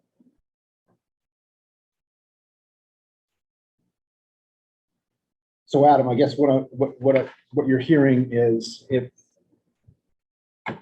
to reach out for the board to sign these things on a rewrite, to basically court any new banking business. I'm in favor of that. Subject to confirmation. So, yeah, you we have to know what we're, following, well, not subject, following. it makes it easier for you. You just find out some answers and then that's the trigger for, I have my answers now, I'm gonna go forth and seek new business. So they wouldn't, so the motion, would that include Adam calling and reaching out to Athol Savings Yeah, he's gonna- Bank? Well, he's gonna do that anyway. He doesn't need us to do that. Okay,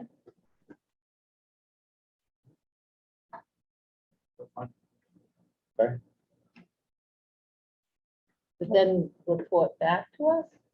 I think what his intent is for us to sign these so he can use these as Right, opening the door with banks for Right. them, for interest for occupying that location that we still don't know what the story is. So that's why I went off at the mouth about Right. Athol Savings Bank. I just want to know what those conditions are before we wind up going out to say, hey, Fidelity, hey, GFA. So all he wants is our permission from the board. So we sign all these things as the Board of Selectmen. So this letter goes out with some weight. depending on what he finds out. We don't know yet. Following his inquiry with. So Athol if we Savings sign Bank. them and then he doesn't send them, whatever. You No. see what I'm saying? It doesn't make sense. I would like to know I'd like to know what their intent is before I sign it. Rather than just sign it and have them send it. Don't Okay. you want to know what they want, what they're going to do? I wouldn't put the When letter Before are out. you they- recraft Does the the sign on letter? does the sign on the door have a date when they close? Because I think he's trying to seek an Yeah. opportunity as well. Does And then anyone- you can recraft the letter around what he finds out? Potentially, I just don't want it to wait too I long. know. That date's right around the corner. When's our next meeting is the 8th, or do we have one before that? The 25th?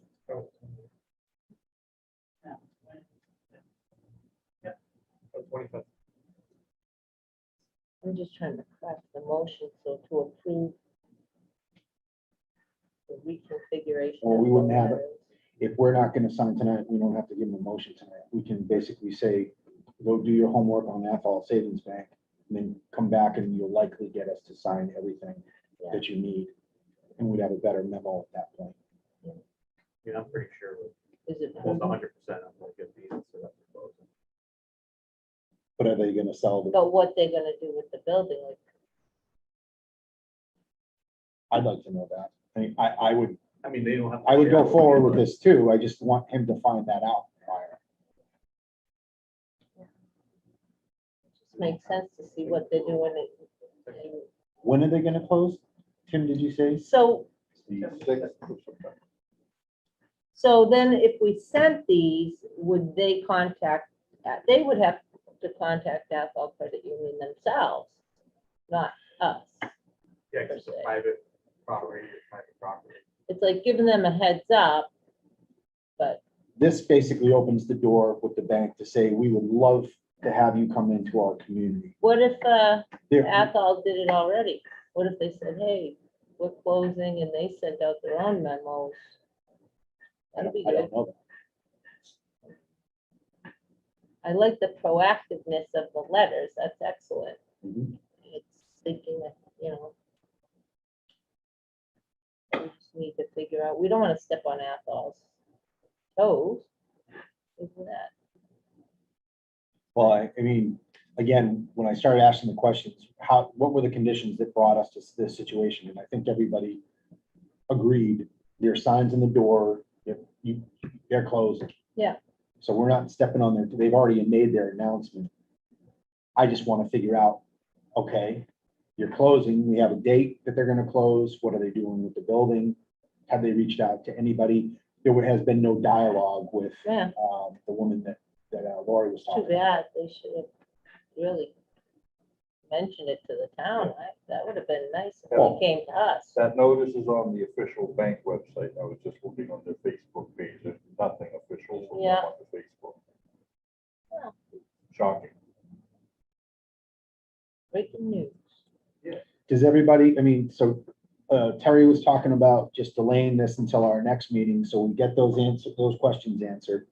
And then we come prepared with a cleaned up memo Might even mention, please call our town administrator to set up put, I know the telephone number's there, but, put Adam's name in the last paragraph or something. Is everybody okay waiting until the next meeting? Until we find out, or do you think we need to put this in Adam's hand now? Yeah, a couple of weeks. Couple of weeks ain't a big deal. I mean, like I said, as a customer, I got that letter notification, they were requesting permission from the state bank. Now, I know other people that were customers that already moved their safe deposit box, so I don't think people would be doing that unless they do. The banks don't close. But a couple of weeks ain't. Break the bank. Maybe you'll get a call tomorrow, because maybe one of the GFA people watch the meeting. Yeah, right. TCTV, Good with you that? know, no one's borrowed why. Cool. Over We'll find out a 700. couple things, talk with that woman, the operations manager. We'll work on the memo. I'll talk to you how I wanted to just restructure some of that. Okay, and the original author is, what, you mentioned her name? I'm sorry, you said Margo. Margot? Okay, I didn't want to step on Margot's. So I think she was excited. That's what she asked me. Broke her heart. thanks a lot. Good. All right, you're gonna, just please go get that information and we'll be ready to work with you on this in the next meeting. Sounds good. Okay, all right, So Next- table, next one, or? Table. Oh, you're just not gonna, okay. You don't have to do a motion. correct. Update the order, action related to updating the order of conditions for Gavin Road gravel permit in the Knox box. So this one, Holly followed up with some of the department heads. I spoke with town council. We can make an amendment to the order of conditions. Holly, just want to elaborate a little further and what the issue particularly was. I had notified several departments just that they had their permit and, Mhm. do their thing. And the police chief and I think the fire chief had written back and said, this should really be in a Knox box. That's every other key and we want it right there. Got it. And I said, wow, we should have thought of that. Yep. So I emailed Karen from Vaughn and she's all for it. In fact, she said she's gonna make that condition in other towns. and do it Yeah. Because it's such a great idea. Fantastic. So I thought we should just get that approved and change that so they don't have to run to the police station for an emergency to get the key. Anyone have any questions on that? No, I actually talked to Karen too. I move to amend the order of conditions in the Gavin Road gravel permit for Templeton LLC by deleting provide the Templeton Police Department with a key to the gate and replacing it with have a Knox box installed for the gate key to be kept in. Second. Yep, so that was, yeah, I offered the motion, I had the second. And just for clarification, a Knox box is like a realtor uses. It's got a combination, it has the key inside, correct? Consider an industrial grade realtor's lockbox. Yes. Got it. Okay, we have a motion and a second. Any other questions or concerns? Hearing none, on the motion to amend the order of conditions in the Gavin Road gravel permit for Templeton LLC by deleting provide the Templeton Police Department with a key to the gate and replacing it with have a Knox box installed for the gate key to be kept in. How do you vote, Jeff? Yes. Terry? Yes. Tim? Yes. I vote yes as well. Thank you. All right, next item is action related to the Massachusetts Department of Environmental Protection Air Sensor Grant. Terry, are you leading in that discussion? Yeah. So how this came about was when the wildfires in California and Canada were blowing our way, and there was some concern about a resident that didn't understand. They thought Templeton had a fire, and I mentioned it to Adam, and that day my daughter checked on me, and because the Wayland had gotten an alert from their sensors, their fire chief, that their air was unhealthy and sent it out like code red to the residents. And so I had mentioned that to him and he said, oh, Well, there's a grant available for sensors at DEP. Would you like me to fill out that grant? So we put it on the agenda.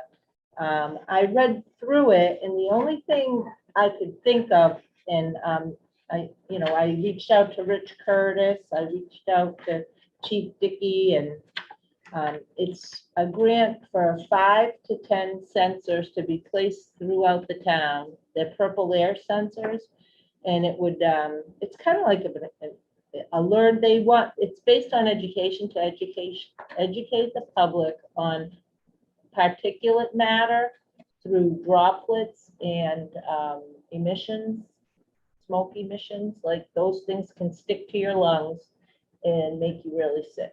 So the vulnerable population, asthmatics, elderly, when the particulates get too high, the normal particulates are 2.5. Ours that day when the wildfires came through were 4, so we weren't on high alert, but Wayland was on high alert, and they were recommending their elderly and immune compromised citizens to stay indoors or limit their time outdoors. I did some research. It talks about favoritism to environmental justice communities. Templeton right now doesn't qualify as an environmental justice community. There's a map you can hit, and Gardner, Orange, Athol, Wendell. I think the median is 65K, under 65K for median salaries for environmental justice. But I was thinking, how would Adam phrase it? Because they do want to do it for education purposes, so you could put one on the high school. And I was reading, Rich, they do need Wi-Fi and electricity, but they're safe sites, and then people can get the app. I've actually had one. Amherst Library rents one out, and you can put it on in your house to see how the air is in your house, how healthy it is, and then you can put it on your phone and type in any area code that you want and figure out if it's a dirty day or a clean day with these particulates. Mhm. So after a year, they're over $200. After a year, you get to keep them. If we get the grant, you get to keep them, and they can stay on the building. They prefer them like out of direct weather, but in a spot outside where you can plug it in and monitor those particulates. I also was listening to some of the things with the environmental justice coming down the pike, and apparently permitting is going to change now. There's going to be changes in process and permitting, project authorization. They're actually going to be looking at past impacts and trying to work with the existing tools. Environmental justice is nothing new. 1968, it was it came out. Clinton renamed it to environmental justice in 1994, and in February of 2021, President Biden signed a new environmental protection and policy that includes environmental justice. Apparently, at some point in our country, there were some banks that did it on purpose, and some towns that did it on purpose. They put minorities and impoverished people in the worst parts of the town on purpose, and they prevented minorities, Black folks and other minorities from getting competitive interest rates at the bank. So they made it kind of impossible for minorities to get loans, except for in the worst districts. Mhm. This brought up the grant the master plan for Templeton, and how this new, say we do apply for the sensors. We could be proactive and make sure we're not limiting where we put people in town. Like we've got the Bougainville School being transformed, and we're going to have some low-income places there again, right? Mixed income housing. We just got the approval of, on Cruise Road. That's a good thing Mhm. for people to not, to have, people that are impaired to have a good place to live, a healthy place to live, rather than, and again, the master plan for Templeton, how does this new environmental justice in 2021 impact what the planning board started in 2011 and approved in 2017? Do we have to rethink it, or does it fit in? I haven't seen anything. So I have a question for you. How, I know what you're talking about with, city planning and all that stuff. I think we're kind of like a microcosm here. I understand that we can still make decisions that involve housing, districting, zoning. But how do the data that these sensors, 5 to 10 sensors, what do we do with that data? We just report it back to the DEP at the end of the year. I saw it's open public. Either Lori or Rich, is this data already accessible out there? I mean, I know that I get alerts on air quality. It's probably there, but So these things, I'm reading the agreement that you got to sign, and it's got mass depth responsibilities. They basically order and ship, and within 1 year, if they fail, they'll give you another one. And then I look at the responsibilities of the grantee. We got to find a place to put them. Yeah, We have to, I wouldn't say Set 'em up. maintain, right. maintain them, set them up. Provide power, Wi-Fi. Where would you propose, like, either what office would manage that, or where would you propose that these would get installed? So well, I'm working on the list, because what they would like is, they do want residents, and they want people in the community Right, 'cause we involved, would have to- businesses, residents, schools. So we'd have to So I market reached market out it to as well. Dr. Cassavant and Margaret today, Mrs. Hughes today. I reached out to Chief Vicky Riches here. I actually called a couple of the farms to see if that would be something that they would be interested in. And I think that the fact that even if residents get involved or farms get involved, that they get to keep them, that's kind of a payment for, using their Wi-Fi and their electricity for the year. Yeah, the grantee would be the town, so you want to put it on private land. Because when I read through this, If you look, it says, our responsibilities are, we have to plug it in and provide Wi-Fi. I can't but if you look, it's, guarantee, if you put it on we someone's encourage your farm. community to partner with residents, schools, businesses, and local organizations that work on public health and environmental justice issues. It says right here, Mr. Chair, grantee may partner with residents, schools, and or local public or private entities, organizations, to distribute and set up sensors at host locations. What page, Adam? That's page 2. About how far down? Isn't that what I just read? Under 6, under conditions of air sensor use.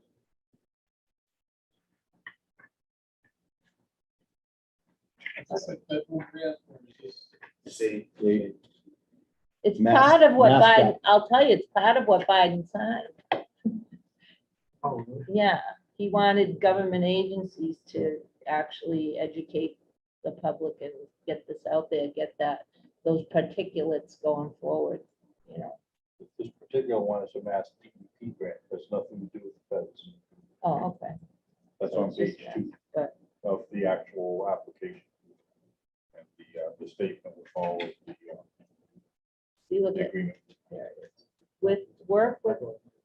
With census provided through this grant program, municipalities can work with residents, schools, businesses, and community groups to assess PM 2.5 levels in the outdoor air, increase public understanding of local conditions and their effects, Yeah. identify where the. But that, because the data is that's part of the conditions. You have to set all the sensors to public, so someone can go on that website, Yeah. Purple Air. Yeah, and and check put it it on out. their phone and check out if it's a dirty day or a clean day or whatever, what the PM2s are, 2.5s are. It's, What the it's, level it's is. what you do with the data. So from a public health perspective, I'd like the Board of Health to understand how this affects, because to me, that's who is going to be the major agent of Right. that information, Yeah. is to say, what do you do with it then? Right, and that was one of my questions, but I haven't found the answer to that yet. Right. So if the information is. Oh, they're leaving it up to the towns, Well, the grantees, yeah. Did, Right. um, and it's DEP that's the grantee. Correct. Correct, so, They would call the vendor, it's their money, they would call the vendor to have these things shipped. That's it. There's two responsibilities that they have. and they're cutting ties after that, and the responsibility of the information. the data, yeah. I don't know about that part, like, Okay, they're basically saying, you're good for a year. I didn't read the part about us keeping them at that point. okay. But if we are keeping them beyond a year, I think you probably have like we're not gonna just give them to you if you're not even gonna use them correctly for 3 months. Right, right. So after a year, they're basically saying, great, you did a great job with them, they're yours. We're already providing power and the public infrastructure, the purple air is the people that provide the service. They're probably getting the money from the devices. I'm wondering what the reporting portion of it's going to be. You look at the community septic loan program, we have fully paid back the state, but yet we still report to them. Hmm. So I'm not sure. With these, you One report. have to I set it believe to was public, one report. so that if you got 5 sensors and you distribute them, one's on top of this building, one's at the school, and 3 others are at farms that said, yeah, we got power and Wi-Fi, and we won't, break them or otherwise, because that's kind of gray in here. And I'll read that again. So all that data is set up correctly according to their instructions. So when you set it up, you set this thing to public, and then that data is available for anyone that's interested. That's where the Board of Health comes in to say, hey, we got this great new thing to talk about particulates in town. And the state, because it's public, already is able to collect from these sensors because they have the ID for the sensors that they're getting. I want to dive right back into the grantee must ensure that each host provides electricity and Wi-Fi access to the sensor. We're the grantee. It does say, I agree with you, it does say that you can work with residents.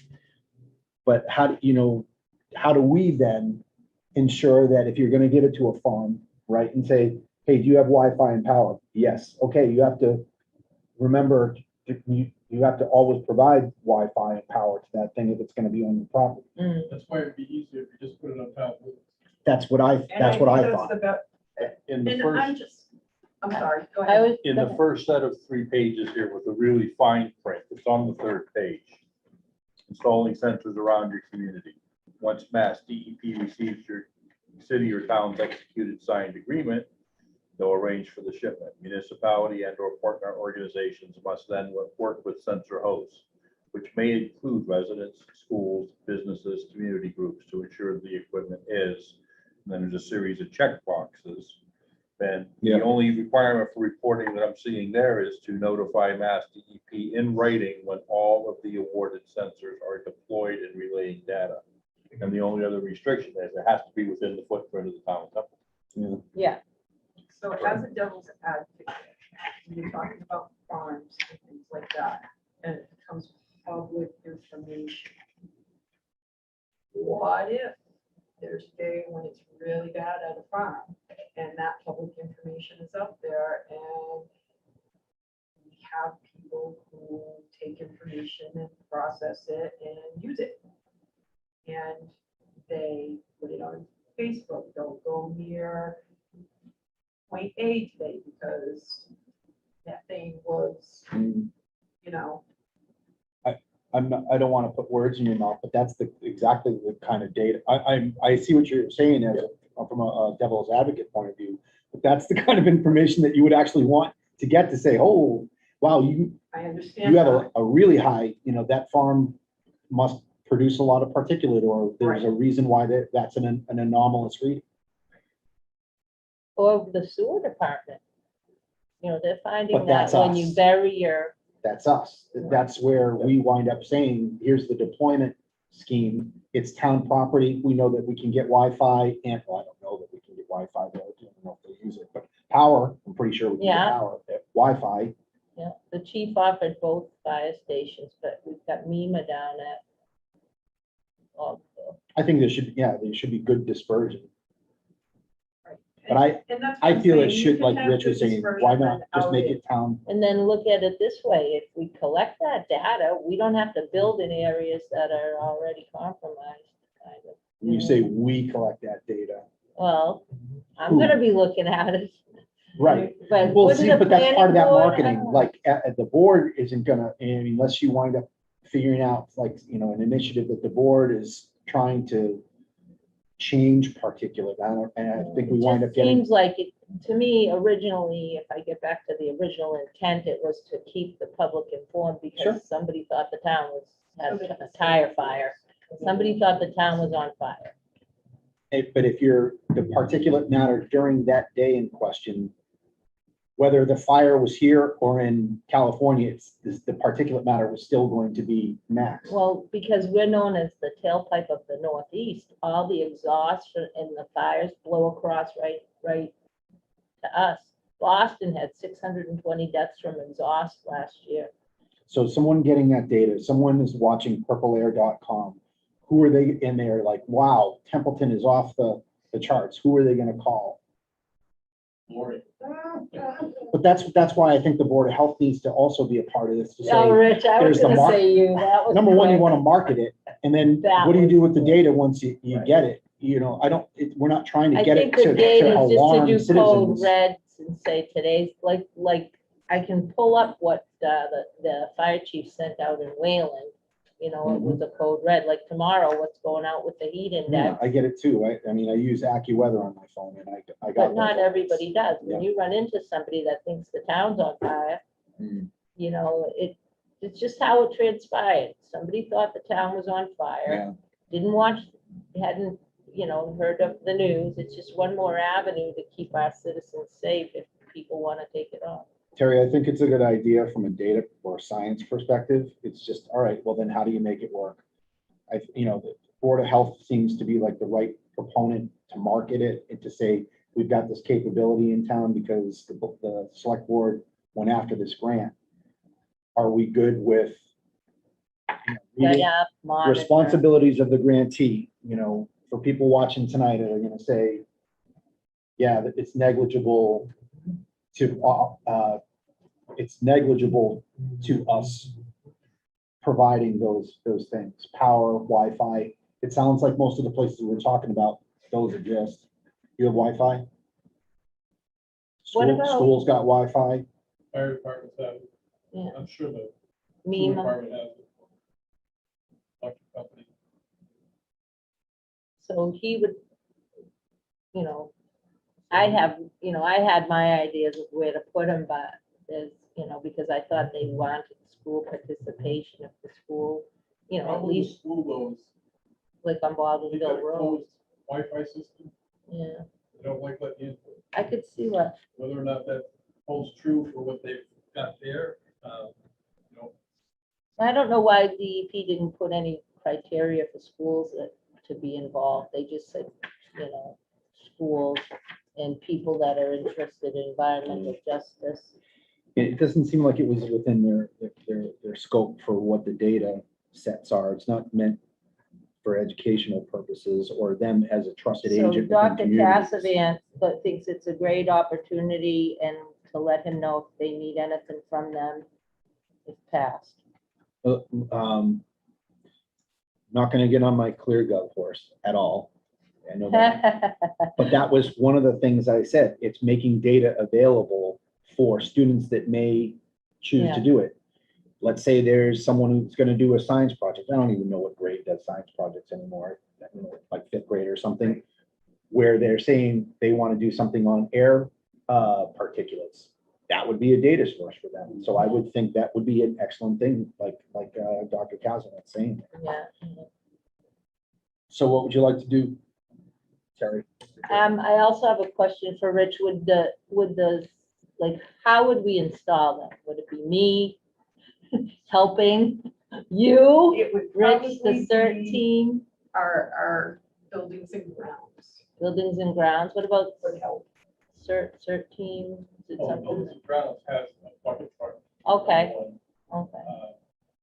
So that'd be a cost to the town as far as the bucket truck gas and Yeah, that's negligible. considering. Okay, that's, yeah, yeah. I just don't think you should go for 10 of them. I don't think. we can do No, I we think if we should went for figure out 5, how many we're that. gonna Spread go. it out between the 3 villages. You don't really have anything about River. Right. At Waldenville, Templeton Center, here, all have Wi-Fi. I think the post office, 5 to 10, post office, what, 5 to 10. Would that- is- what Hi, the post Steve. office Come on in in. order. Hi, Have to Steve. check and see Yeah. with their Wi-Fi system.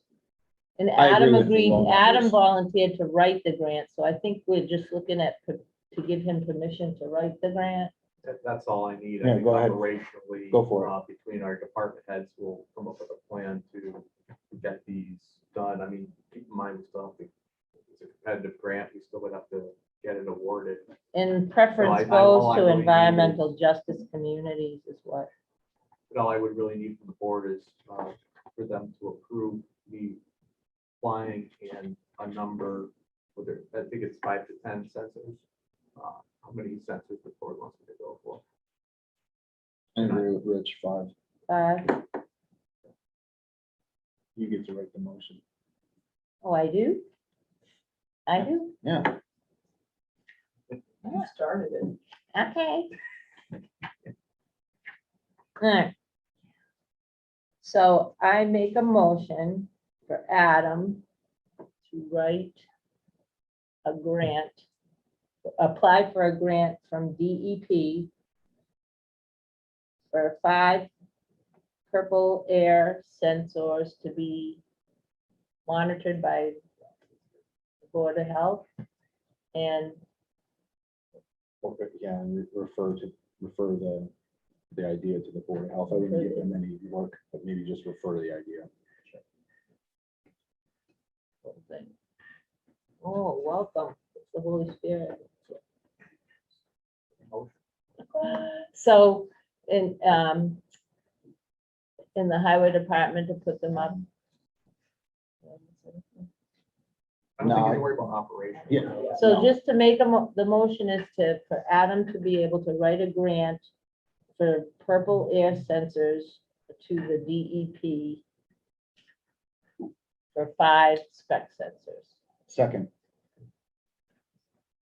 Any further discussion? Hearing none on the motion for Adam to prepare the Most the grant. That's the Mass DEP air sensor grant for 5 sensors. How do you vote, Jeff? Yes. Terry? Yes, Tim? Yes. And I vote yes as well. Excellent. thank you. Okay, action related, next item, action related to the acceptance of a gift from Templeton Light and Water. Adam, we have your memo. Yes, this is a memo to the board. I was approached by John Driscoll at the Light Department. They have a vehicle that's in 2016 Ford Explorer, roughly 40,000 miles on it. I had a conversation with Lori of using this for the shared vehicle at Town Hall. This will allow us to save 25,000 that we had as part of fiscal year 22 capital. I did talk with Tom about this. I guess I could have done it within my authority of a transfer, but I figured it's probably best to do it under the chapter 44, section 53A, 53.5. Just accepting as a gift. That way the public gets to see and the board has part of the process. Because it's kind of one of those things where I figured, well, at least doing it this way, it's more open to the public. And this will go on the vehicle density list for the town to be maintained by the town garage. Correct. And vehicle meets with your approval. It's probably a better vehicle than I would have been able to find. So yes. Okay. And it's all-wheel drive. Okay.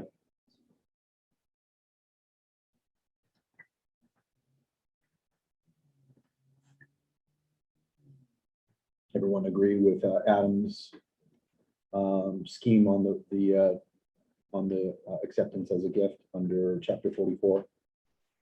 53A, 53A and a half. My only issue is, and it's a technical one, but I'm that kind of guy once in a Mhm. while. This is a truck from the Templeton Municipal Light Department. They are a department of the town. So I don't see how it can be a gift from one department to another department. It's going from the light department to basically the executive department, us, to use for town employees. It's more of a transfer Oh, yeah. of, department surplus equipment to another department. It's just, the gift thing makes it sound like it's an outside entity Right, saying, hey, I want to hand a skate rink for the town. yeah, yeah. This is coming from the light department. But we don't maintain their capital items. I understand where you're going with that, but we don't have their stuff. Their They, stuff is not maintained at the town garage. No, but it's still a town department. Right. They're a I department of the understand. town. That's the, And they're, frustrating. they always reference chapter 164. In 164, section 56, the manager is supposed to report accounts and indebtedness of the town to the selectmen. So again, the law that governs them states that they are, again, my technical thing is, it's not truly a gift. It sounds like somebody is giving the town something where it already belongs to the town. It's just getting transferred from this department to that department. That's all. So let me offer this. If we change the language in the motion to, I move to transfer a 2016 Ford Explorer, and we would keep in accordance with Mass General Law, Chapter 44. Is that an acceptable compromise that gets the point across that it is town property? Yeah, my thing is, it's a technical thing, but it's important. again, it makes it sound Very like somebody's important. giving the town something, and they're not. It's just It's going important. from one department to another department. I agree. And if you actually think about it, the light department, Hey, their budget please, no is separate sidebars. from us, but where does everybody in Templeton get their electricity? They're just paying a fee to a town department for a service. That's all the light department budget is. Yeah. It's like paying your sewer bill. It's an enterprise fund. They're in a separate incorporated, sense. are they not? Are they incorporated? They were created by a vote of the town Okay. back in 1902. I looked it up at one point. I think there's a shade, I don't know it as well as you, but I think there's a shade in there about the vote to incorporate our light and water department under the Mass General laws that provide for creating that corporation. That take, even though they're tied to the town for debt. Their budget does not come before, and this goes for all. Yeah. It doesn't go before a town meeting, but again, Mass General Law 164, Section 55 is a town which has established or votes to establish a gas or electric plant. They have to go to the Department of Public Utilities to increase their rates and all of their stuff.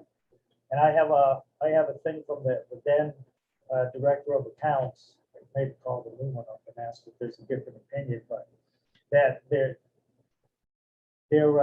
accounts are separate from the town, but they still, again, they have to report indebtedness to the town. They have to report the status of their accounts to the town, and it specifically says to the selectmen.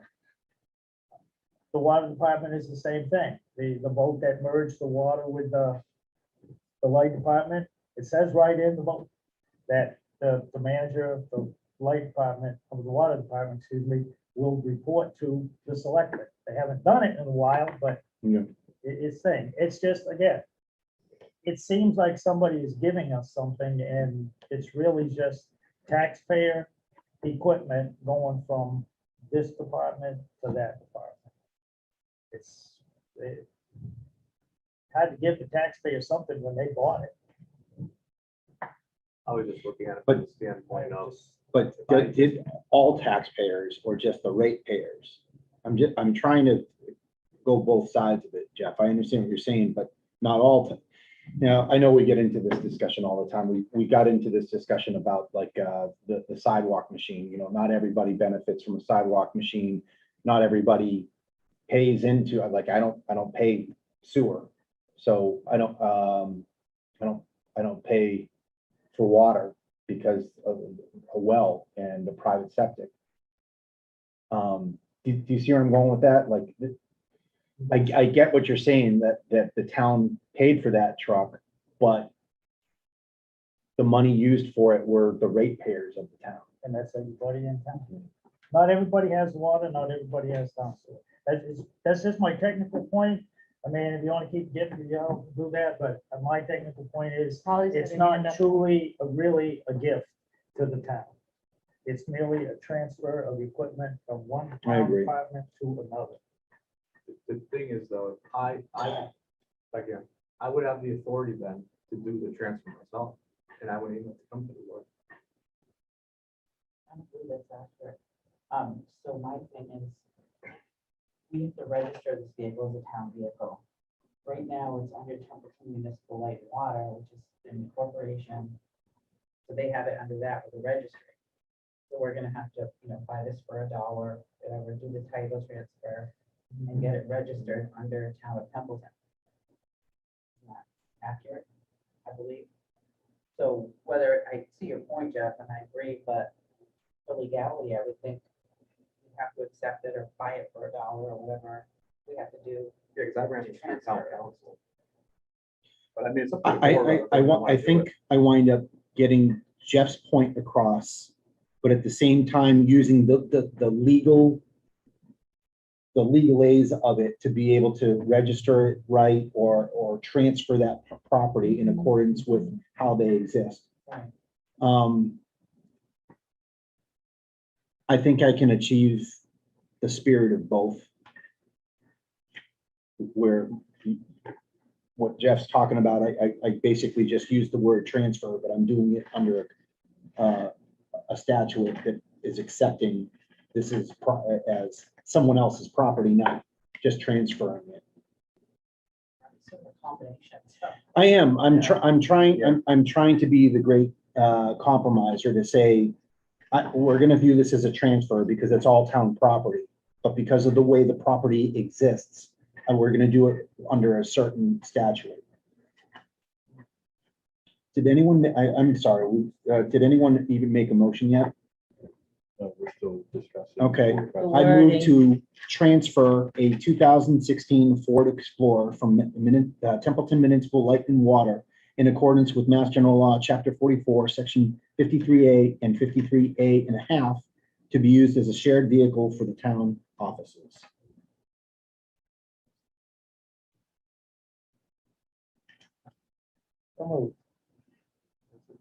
Second, Okay. I'm confused though.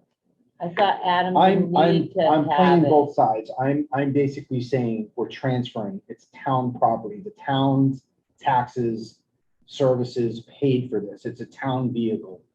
And we're accepting this transfer as the Board of But Adam Selectmen. said he doesn't need us to do that. But we're doing it with the right chapter 53A, grants and gifts Yeah. acceptance, so that it can be properly transferred on how it is on the books for two different entities within the town. So we're gonna transfer that property, but we're gonna do it with the correct legal consideration so that it can get, the property can be, what's the word I'm looking for? Not disposed, but dispersed properly. Yeah, but going forward, Adam doesn't have to come to us if it's just an in-town transfer. is what No, I'm because hearing. gifts, he has to come to us for gifts, and Yeah, we're but doing it under not that legal But statute. not transfers, That's great. not. But I'm transfers. using the word transfer because it's property. So I'm bending it right now so that Light and Water understands that we're transferring town property to another entity, but we're doing it with the right legal maneuver. As long as Laurie gets the vehicle, I will go with it. I care about it. I care of that. And it is a good thing for the budget. Yep. The taxpayers. Yeah, I mean, maintenance and taking I care, just and didn't see the- it meets the requirements of the I the just gaming agency. My thing was, I just didn't see the sense of it, if Adam could just do it if we use the word transfer. Well, I did this I- before for transparency. I would not want to be anywhere near your email inbox if that were to Yeah. occur. Okay, Agreed. Yeah. There was, Jeff was the second. Or actually, I'm sorry, I offered the motion and he said so moved and Terry seconded. Sorry. Any further discussion on the transfer of this vehicle? I'm with you. I want to make sure we have the language right, because we're really blending and blurring chapter 44 and chapter 164. It's like, but we have a dollar amount that exceeds our threshold for acceptance of a gift anyway, so it needs to come to the board either way. Okay. Anything further? Okay. Hearing nothing further on the motion to transfer a 2016 Ford Explorer from Templeton Municipal Light and Water in accordance with Mass General Law, Chapter 44, Section 53A and 53A and a half to be used as a shared vehicle for the town offices. How would you vote, Jeff? Yes. Terry? yes, Tim? Yes. And I vote yes as well. Congrats. Our next item is action related to the Narragansett Regional School District Cheerleaders Car Wash at Templeton Center Fire Station. Who's presenting this one? I don't have anything in my packet I have about it. Okay. So there was a couple issues with folks washing vehicles, and I put out an administrative order not allowing anybody to wash any town employees to wash their vehicles. Just gives a bad perception, etc. So I guess the cheerleaders have been doing this for, I don't know, what I hear, 30 years. I don't know exactly how long, but they've been doing it for a while. A fundraiser. So Chief Dickey and I talked about it. And since he told his employees they can't wash their vehicles, he said no to them originally. He's not opposed to it, but he just wants it to come to the board. So if the board wanted to allow them to use this Templeton Center Fire Station, I just felt it'd be appropriate because I gave that administrative order for employees that for this fundraiser, if you will, for the cheerleaders, that the board would have to vote to allow that. Because it's going above my administrative authority. I understand where you're coming from. So why would the school district or I don't know, the NRSD cheerleaders, do they have an association or something? Do they have like a parents club? Anything like that? Why wouldn't they just submit a request? That's what I thought was missing from my, I understand how you're I explaining get it right now. So, but if someone wanted to use the gazebo, you know, to have a jazz concert, you know, we get a request for that. The board can make it subject to them filling out the proper. It would seem like a formality for them just to fill it out to say, hey, we would like to use this town property to do our cheerleaders car wash. Yeah. And we wind up following our own policy for external use because it's the school district, right?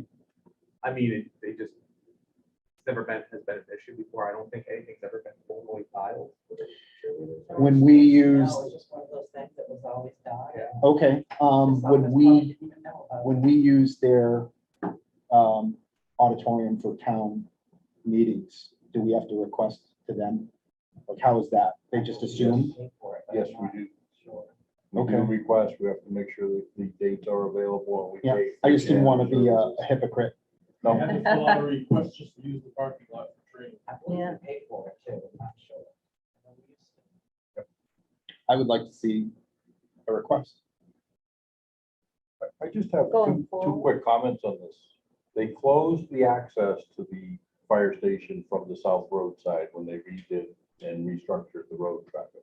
Because you used to be able to drive right past the front of the building. And sometimes pulling apparatus out, it was interesting because there were people driving right past the front of the building. So you had to Oh, be careful with yeah. that. So now you have one way in and it's the same way back out, kind of like an octopus trap, if you will. So that becomes just a concern, how busy they think it will get, but you still have an operational, functional fire station. So that just raises a concern. My second concern is, why aren't they doing this at the school? There's all kinds of room at the school. And the benefit is the same, but it's like, Not as much traffic that goes by as it does Templeton Center. I think Baldwinville Road's pretty busily, heavily traveled. I'll give you that though, with 101 and 2A going down. Yeah. Yep. It's just questions, because as I read it, I'm like, A follow-up to that is the recent reconfiguration of the Do they know? entrance to Hubbardston Road there would add to, people, because you used to be able to kind of make like a wide turn, but now you've got to kind of, it's almost a T thing to get to that intersection. Yeah. It's just a little more, and it's one way. And, you could have the car wash at the Templeton Center School. It's for the school district. You'd have an in and an out. Right.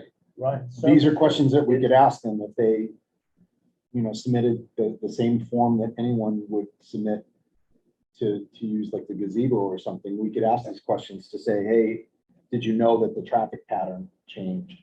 What are you doing to mitigate, what did you work out with Chief Dickey to mitigate being in the way if they needed to pull out an apparatus? We could ask those questions. When are they hoping to do this? I just know of a phone call I'll make to the fire chief, and I didn't want to make a decision on it with administrative. Yeah, I know where you're coming from. I think that was a good call. And we wind up going to our policy, which I think is good. If Holly, was it you that said that there's been a history of them going there? Who said, someone said that? Adam had said that. They've been doing this for a long time. Oh, yeah. Like change about, non-town parking. If they want to go there, that's fine. Just fill out the form. I'm saying I'm not, in favor of charging them or something. But, if they fill out it's a permit, right? So maybe they have to pay what is it, $10, 15? For the town property, we never really finalized a permit process. So for it'd be that, free. It's sort of informal. And Okay. we just let them use it. But they haven't applied for it. So if they want to use that and they wind up knowing, that traffic pattern just changed within the last 2 weeks, I think. Yeah. They may not know that, but filling out that permit, Adam, if you go back and say, hey, you just fill out the permit, the board would be happy to take a look at this, and they're already in favor of it because the history. They just have a couple of questions on whether you knew about the new traffic pattern and how did you work this out with the chief? Because it sounds like, whether it was Chief Dickey or past chiefs, they've always expected this to happen. I don't want to get into why that location and everything. I just want to go through the right hoops. Make it safe. Yeah, make it legit. Any chance they can open the other egress, the other part of the, that was closed on the recommendations of the DPW and the fire chief. for one day, they couldn't open it? The way they put the sidewalk and the berming in on South Road, no. They did like a permanent. When they did like the one-way thing and everything, they did that like to be a permanent. Yes, they did. They put barrels and stuff up there, so, because people will be used to just, Driving catch over the the curve, curb. so everybody gets used to it, it's one way, but yeah, Right. it's done like that for that reason. A lot of things wind up changing now because the Lions sell trees at Christmas time that will wind up changing that traffic pattern. Because I always would come out at the end of Hubbardston and drive right in. So if you got an email requesting that and that's how this got there, I would just go back to them and say, just send the permit. They'd be happy to help you out, answer any questions you may have. Does that sound good? It is very similar to, like you said, the trees being sold all the stuff on the comment, it used to be when Alan Mayo was here that people would just, they had to call him and say, you know, can we use the town comment? So that we just do it, you know, in years past. It's got to be a little bit more of a concern with liability, and that's why we tried to get that town use permit going. It still hasn't been finalized, it's just a policy we need to do, another thing on the list. Okay, Who's we, just you and Adam? well, or- that was what Diane was working on. I think she Yeah. had that. Yeah. I don't know what. I swear before, even on my first year, I thought she had said that she was done with that. And do you have a draft or anything that I can help I with? probably do. All right. Yeah, that request for the use of town property winds up, we become the clearinghouse. So we get all the right people in the room to answer all these questions. Hey, did you know that the traffic pattern has changed? No, we didn't. Now that may make us decide we're gonna have it at the school or at the Templeton Center, or do something different. I would just tell them to file the permit and we'll be happy to address it.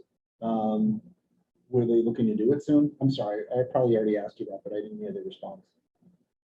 I don't know the timetable, I just know that the request was made to the chief, and I said, let me take this to the board, because this is the first time we've ever, like I said, dealt with this since I gave them the administrative order, so. Well, I could just follow up with them, now the board doesn't want to charge them. Just so I know when I follow up. If we're not charging, when we sell trees and when we have the gazebo, do they have to pay for that? They don't pay, but they do provide an insurance certificate. If it's not town sponsored, you know, cultural council is part of the town, so they have an event, the town covers it. And if it's not town sponsored, they generally will say you need an insurance certificate. School, wouldn't the school have that? It's just gonna make it a little more difficult for the cheerleaders to have that, to have to get. I don't, yeah, I'm not trying to make it difficult for them. I mean, it's a school district. They gotta have, I mean, they have all kinds of insurance liability and, you know, they got viable, thriving sports program and things like that. I guess it becomes a question. And if it doesn't, then, you know, we say, hey, Chief Dickey, if we've been entertaining this fundraiser for so long, then it becomes a fire department sponsored event. Right, I don't know, there's nothing wrong with that, you could make it a town sponsored. right? But I would work with them. I want the school to understand that we're trying to abide by these policies. That's why I asked the question, what do we need to go through? I don't want to come back to them and say, and foster a bad relationship right as we're getting into budget season. So how can we help you? You know, I would be concerned of when they're trying to do it because we don't meet again to the 25th. If they get that in and we get it in, do we want to do based on what everyone's understands right now? Do we want to try and craft a motion that would give tentative approval based on right? Yeah.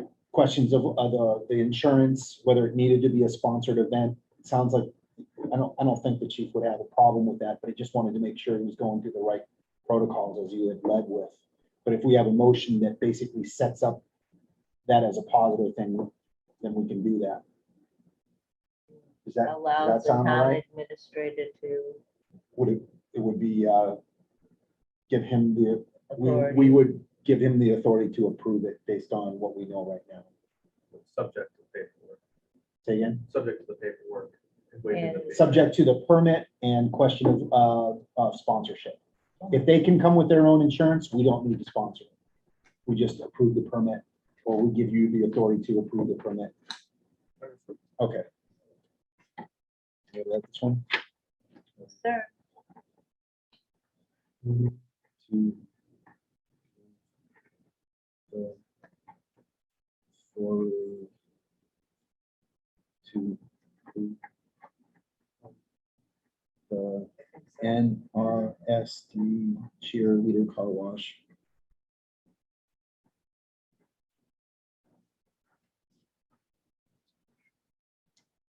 On a later specified date.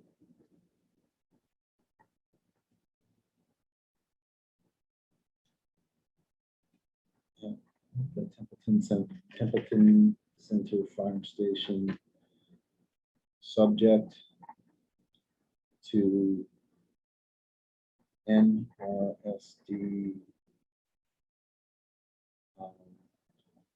permit application and liability question of sponsorship.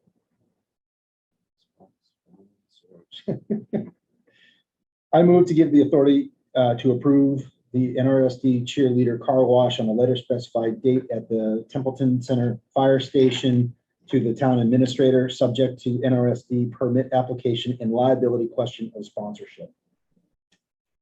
Second, I'll move.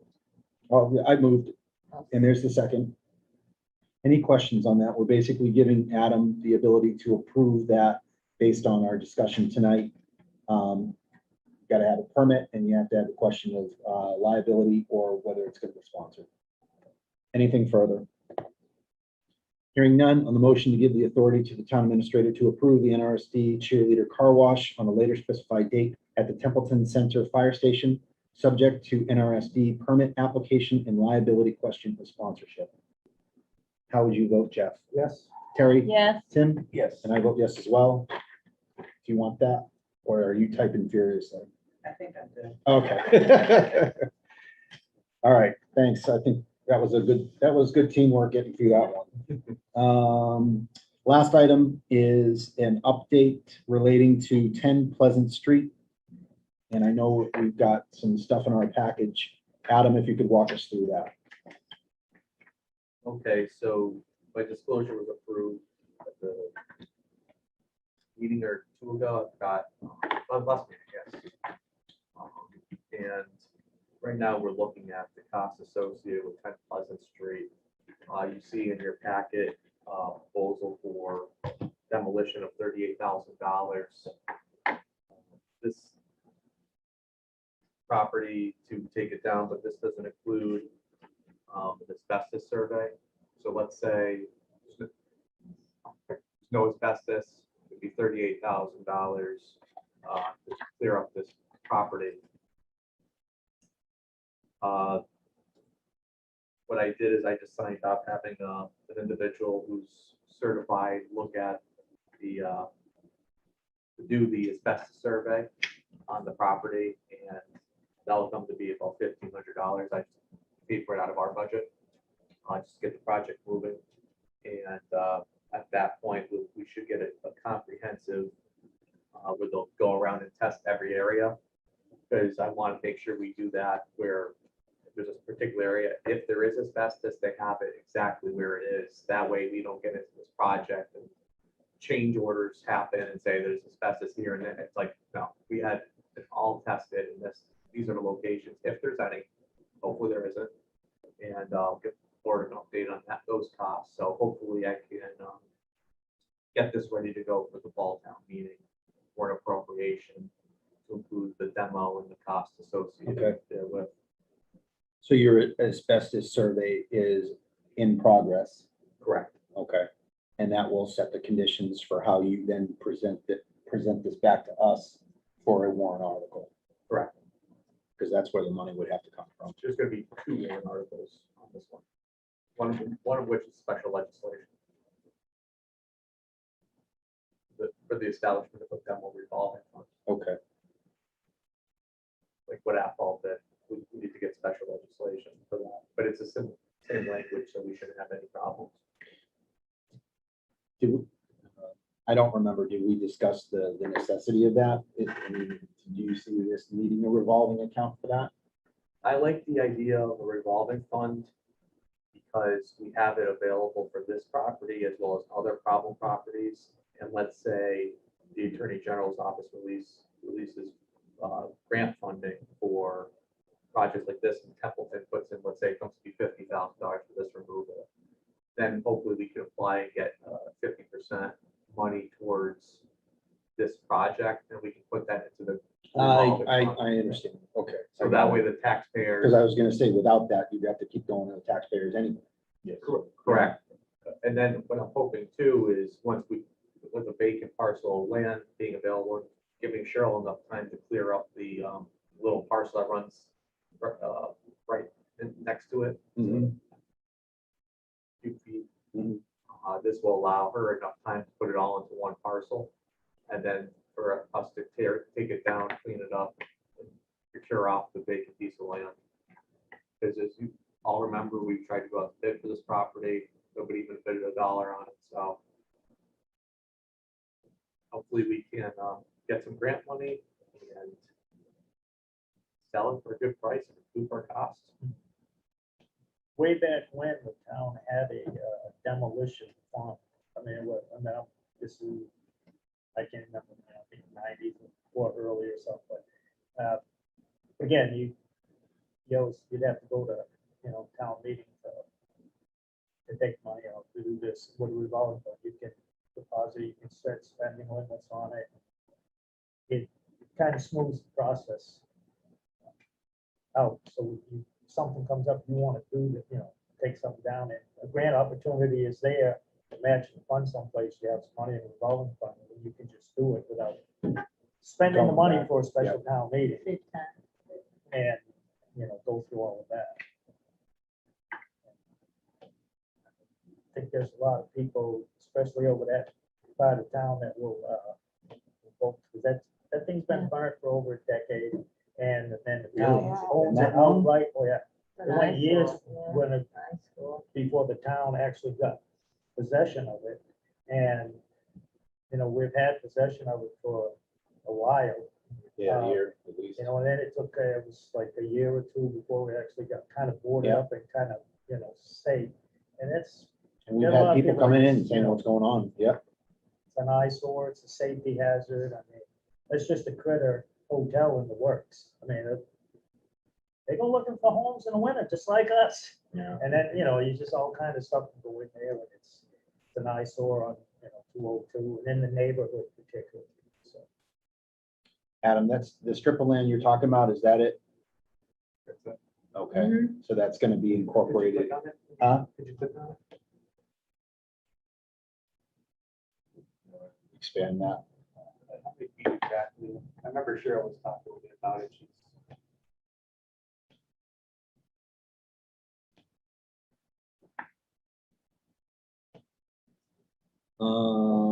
I don't, does it give feet? Laura's already left. I think it gives acres, 0.02. Oh, okay. So, yeah.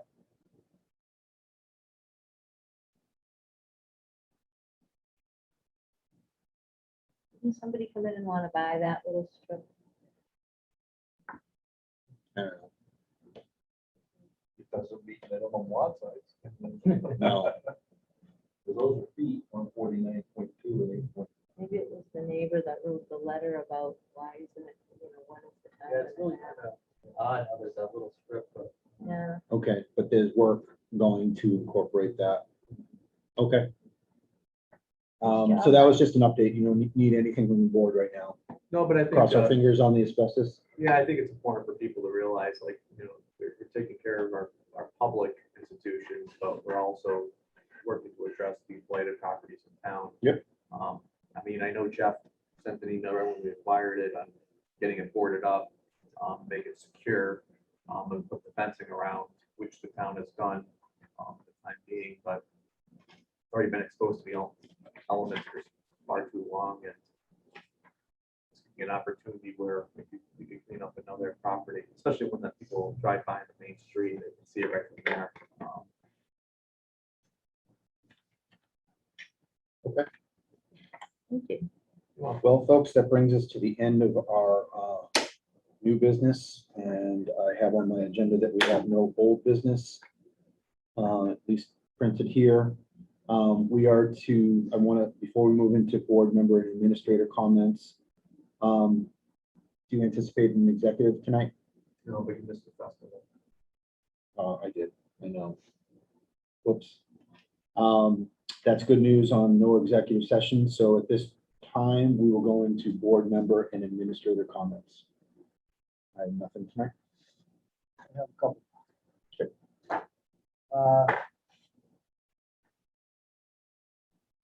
There's something on the town website on the boards and committees. There are some that are, and the advisory committee is the first one I saw. I went to their last meeting and I advised them that their membership wasn't up to date. The cemetery commissioners, the 3 that are listed, they're no longer serving. The capital improvement committee and the planning board has 2 members, well, I believe one that's not showing. And again, those are elected boards and they should have, they should notate, send in notice of who's got elected and who's got appointed and stuff. But Mike Capps, we appointed him several weeks ago and he's not, listed on there. And speaking of the cemetery commissioners, I went to their last meeting along with Gavin and Bob Sozik was there. But the 2 guys that are on the cemetery commission, they are dialed in and focused on their duties at the cemetery. They have a lot of ideas. They've walked the cemeteries. They're looking at cleaning up gravestones, especially in all the cemeteries, but they were looking at the one buried around behind the First Church in the Common. They want to clean up the cemeteries. They're talking about the fence. I always get the names mixed up. The one down on 2A by Brooks Village Road. The entrance to the one on Bridge Street. They have a stone. They want to clean that up, put some plantings in there. They have a bunch of stacked up, cut little trees and stuff there that's covered with the top. They thought, well, they'd like to get that out of there. They have a building on the burial grounds over there that they want to find out technicalities of it. But they are working on the cemeteries and getting presented and cleaned up and doing the headstones. They had a guy there with a project volunteering and some people, there are people behind that. So we have a cemetery commission that is focused on the cemeteries and people care about them and we hear about it every once in a while. People come to meetings, if grass ain't mowed, they look like this. Right, flags are up, yeah. I mean, it's something that people care about. And the last thing is, I have some Terry Griffis inspired reading that I went and looked at. She spoke about the master plan and about water and sewer and build out and things. So I went and looked at the master plan and I read that page that she referenced. I went to the water department and see what they had. And they actually have a plan. They call it a capital improvement plan, but at the end of the document, they acknowledge that it's more of a engineering thing, an inventory of what they have and the workings and the lifespan, and it is a capital improvement. So the master plan says that Templeton has their wells are licensed for 0.84 million gallons a day. The water plan, they've permitted and listed to run 9.93. So that was a little discrepancy that I saw. So I reached out to Glenn Eaton, who's on MRPC, and he's been on there a long time. So I asked him, shot him some questions. And on the build out and the amount of people we will have in town and things like that, again, the water department's plan had one set of population numbers and the master plan had another set. It was accepted in 17, but it's based off of 2010 census numbers. And actually the build out stuff, it comes from 2002, 2004. In regards to the usage and, how much is the water going to be able to support the amount of people we will have in town. When the water department plan was done in 2013, they estimated in 2020 we would have about 8,200 people. And if you go to Clearville or if you go to the DLS site, that's a pretty matching number. Yeah. Where the master plan has about 15,000 people. So I asked about that and Glenn came back and gave me part of the study that they did. And he's not surprised that the numbers are different because MRPC gets their numbers from, it's a state entity that they do these projections each year. And it's kind of based on like a worst case scenario. And so he forwarded my question to one of the other people that worked down there, and they had, because she had worked on some of this data for these various master plans. And Shrewsbury, for instance, they did theirs through 2000, and they were like 20 years away from reaching theirs, where I think Peterson was like 1,100 years from reaching their bill. I mean, and said the most data supports that it's 100 to a 300-year time frame for that worst. In other words, if every acre of land in Templeton that we could build out, it's not 10 years, 15 years. It's way out. Yeah. So Terry had mentioned that and brought that up, and at the advisory committee as well, this was brought up, and I don't want people to think that, well, we're sitting here on our butts and, well, we're going to run out of water in 20 years. Is anybody thinking about that? So, while it is something to think about, and it is in the master plan, you have two plans, and all the numbers don't really add up. But the population estimates on the water plan actually match up what is in real time right now. So, and their plan is it's 20 years. They did it for 20 And years. that's not a no. And they'll do one every. And interestingly enough, on their table, they have it's 61% of Templeton's population is currently served by the water, and their plan also had a thing that they should be replacing 3,000 linear feet of water main annually at a cost of about $630,000 annually, and that was in 2013 dollars. And considering when you look at their water budget and the amount of debt that is carried by the water, I don't know if they have the funding, quite frankly, to carry this plan out. And a lot of water mains recently in town that have been replaced, has been in conjunction with the town through CDBG grant. So a thought on this, I got thinking when I was reading all of this stuff, all this stuff to do, was that we should probably reach out, and the town and the water department should perhaps, and the capital should be, we should be working a little bit closer and planning these things, because having the water mains replaced, and they're not breaking all the time, and people get upset, and you tear up roads all the time. And it doesn't matter if the road was just paved or it's almost a dirt road.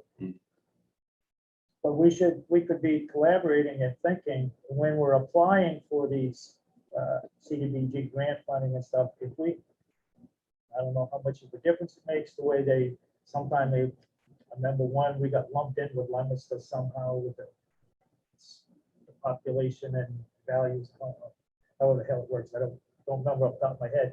But if we were planning that is something I think maybe we could put in to our application. And back earlier, I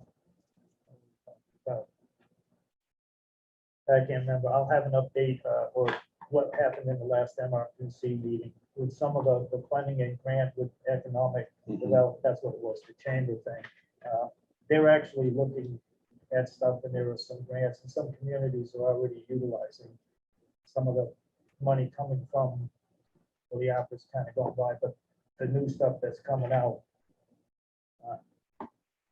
So I'll put that together and give the board a better brief on that. But I just didn't want people to think, they heard, well, in 20 years, the master plan says this and that. It's kind of a worst case scenario thing. Yeah. But it's something that if we take the time to look at it as a town and the different departments like water and us, we could plan better, I think, and go after all this stuff so when we don't pave a road and then we gotta tear up the road because we didn't do the water main when we paved the road, you know.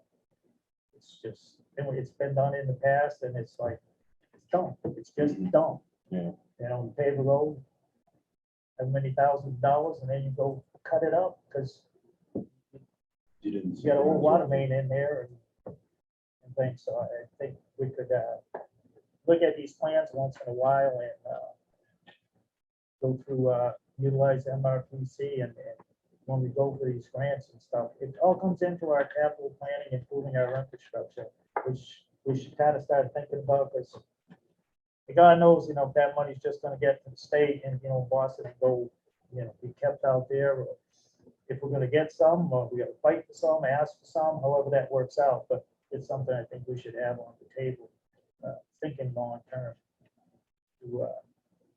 to improve things for the town, because the roads and stuff is always something on people's mind, because everybody doesn't have water or sewer.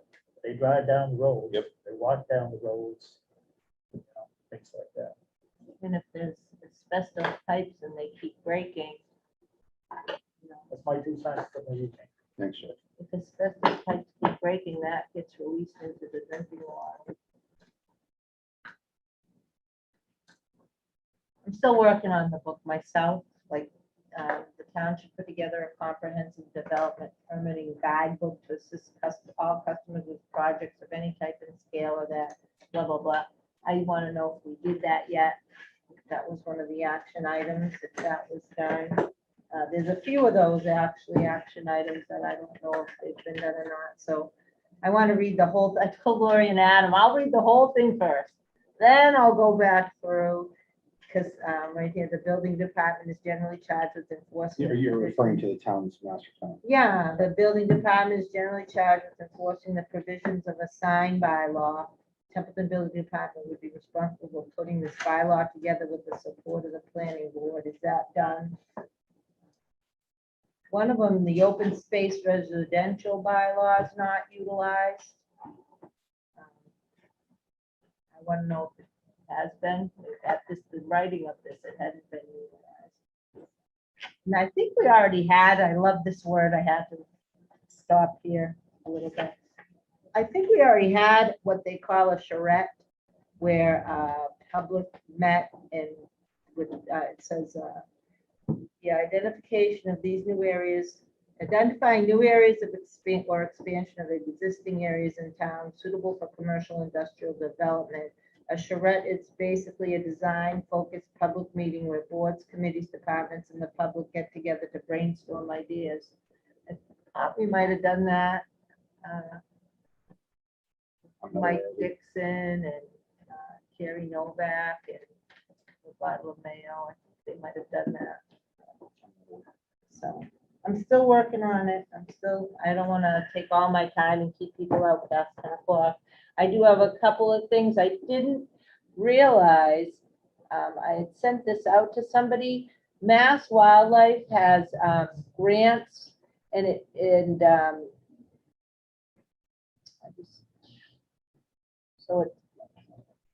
this says how to apply for it, but they're, here it is. Mass Wildlife Habitat Management Grant Program, assistance to private and municipal, so that would be us, right? Owners of protected lands to enhance wildlife habitat while promoting public access for outdoor recreation. And I started reading about it, and it covers like little blue stem that Karen's gonna put. But it also goes for, and I have to read it because I didn't pick up on the word municipal.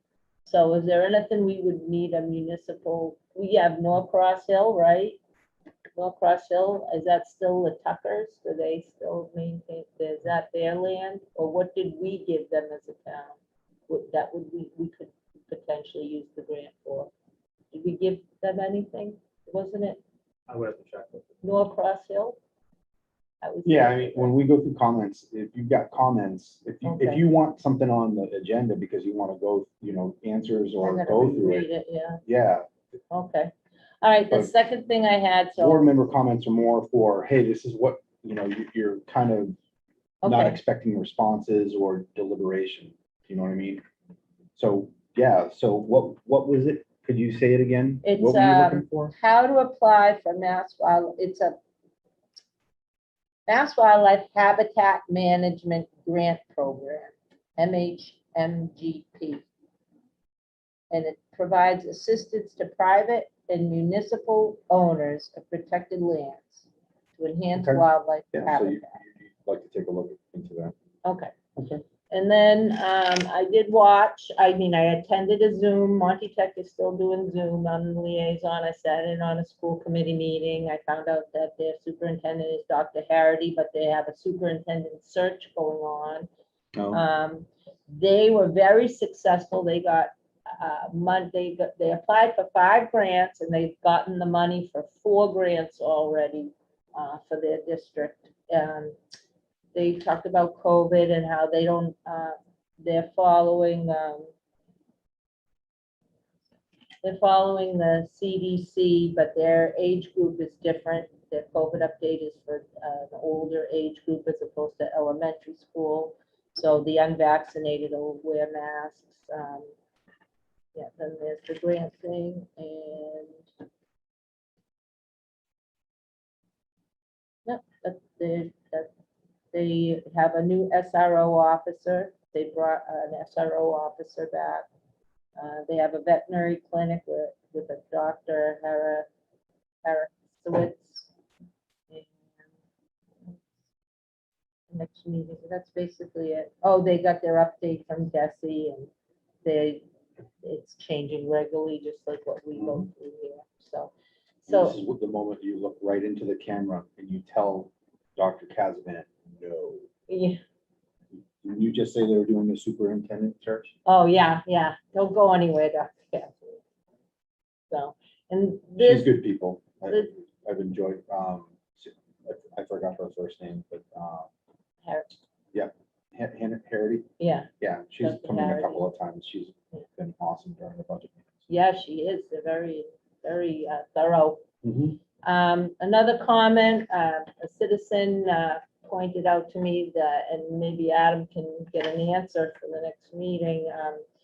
They're increasing the water rates for people that draw from the town, but it's 11%, and there was apologies made, but they were wondering how long these rates were gonna go up, if there was an end date, because in the letter, it says the rates are gonna go up 11%, but it doesn't say, to the 4th or 5th generation. It just says they're gonna go up 11%. And when is that anticipated to be paid? With $1 million, it's over $2 million.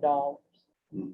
So that's a good question for Adam to reach out to Mr. Driscoll. That's the answer. What's that? Look at my letter. I I'm got not- that in the mail. That's mine. See? I'd like to read it.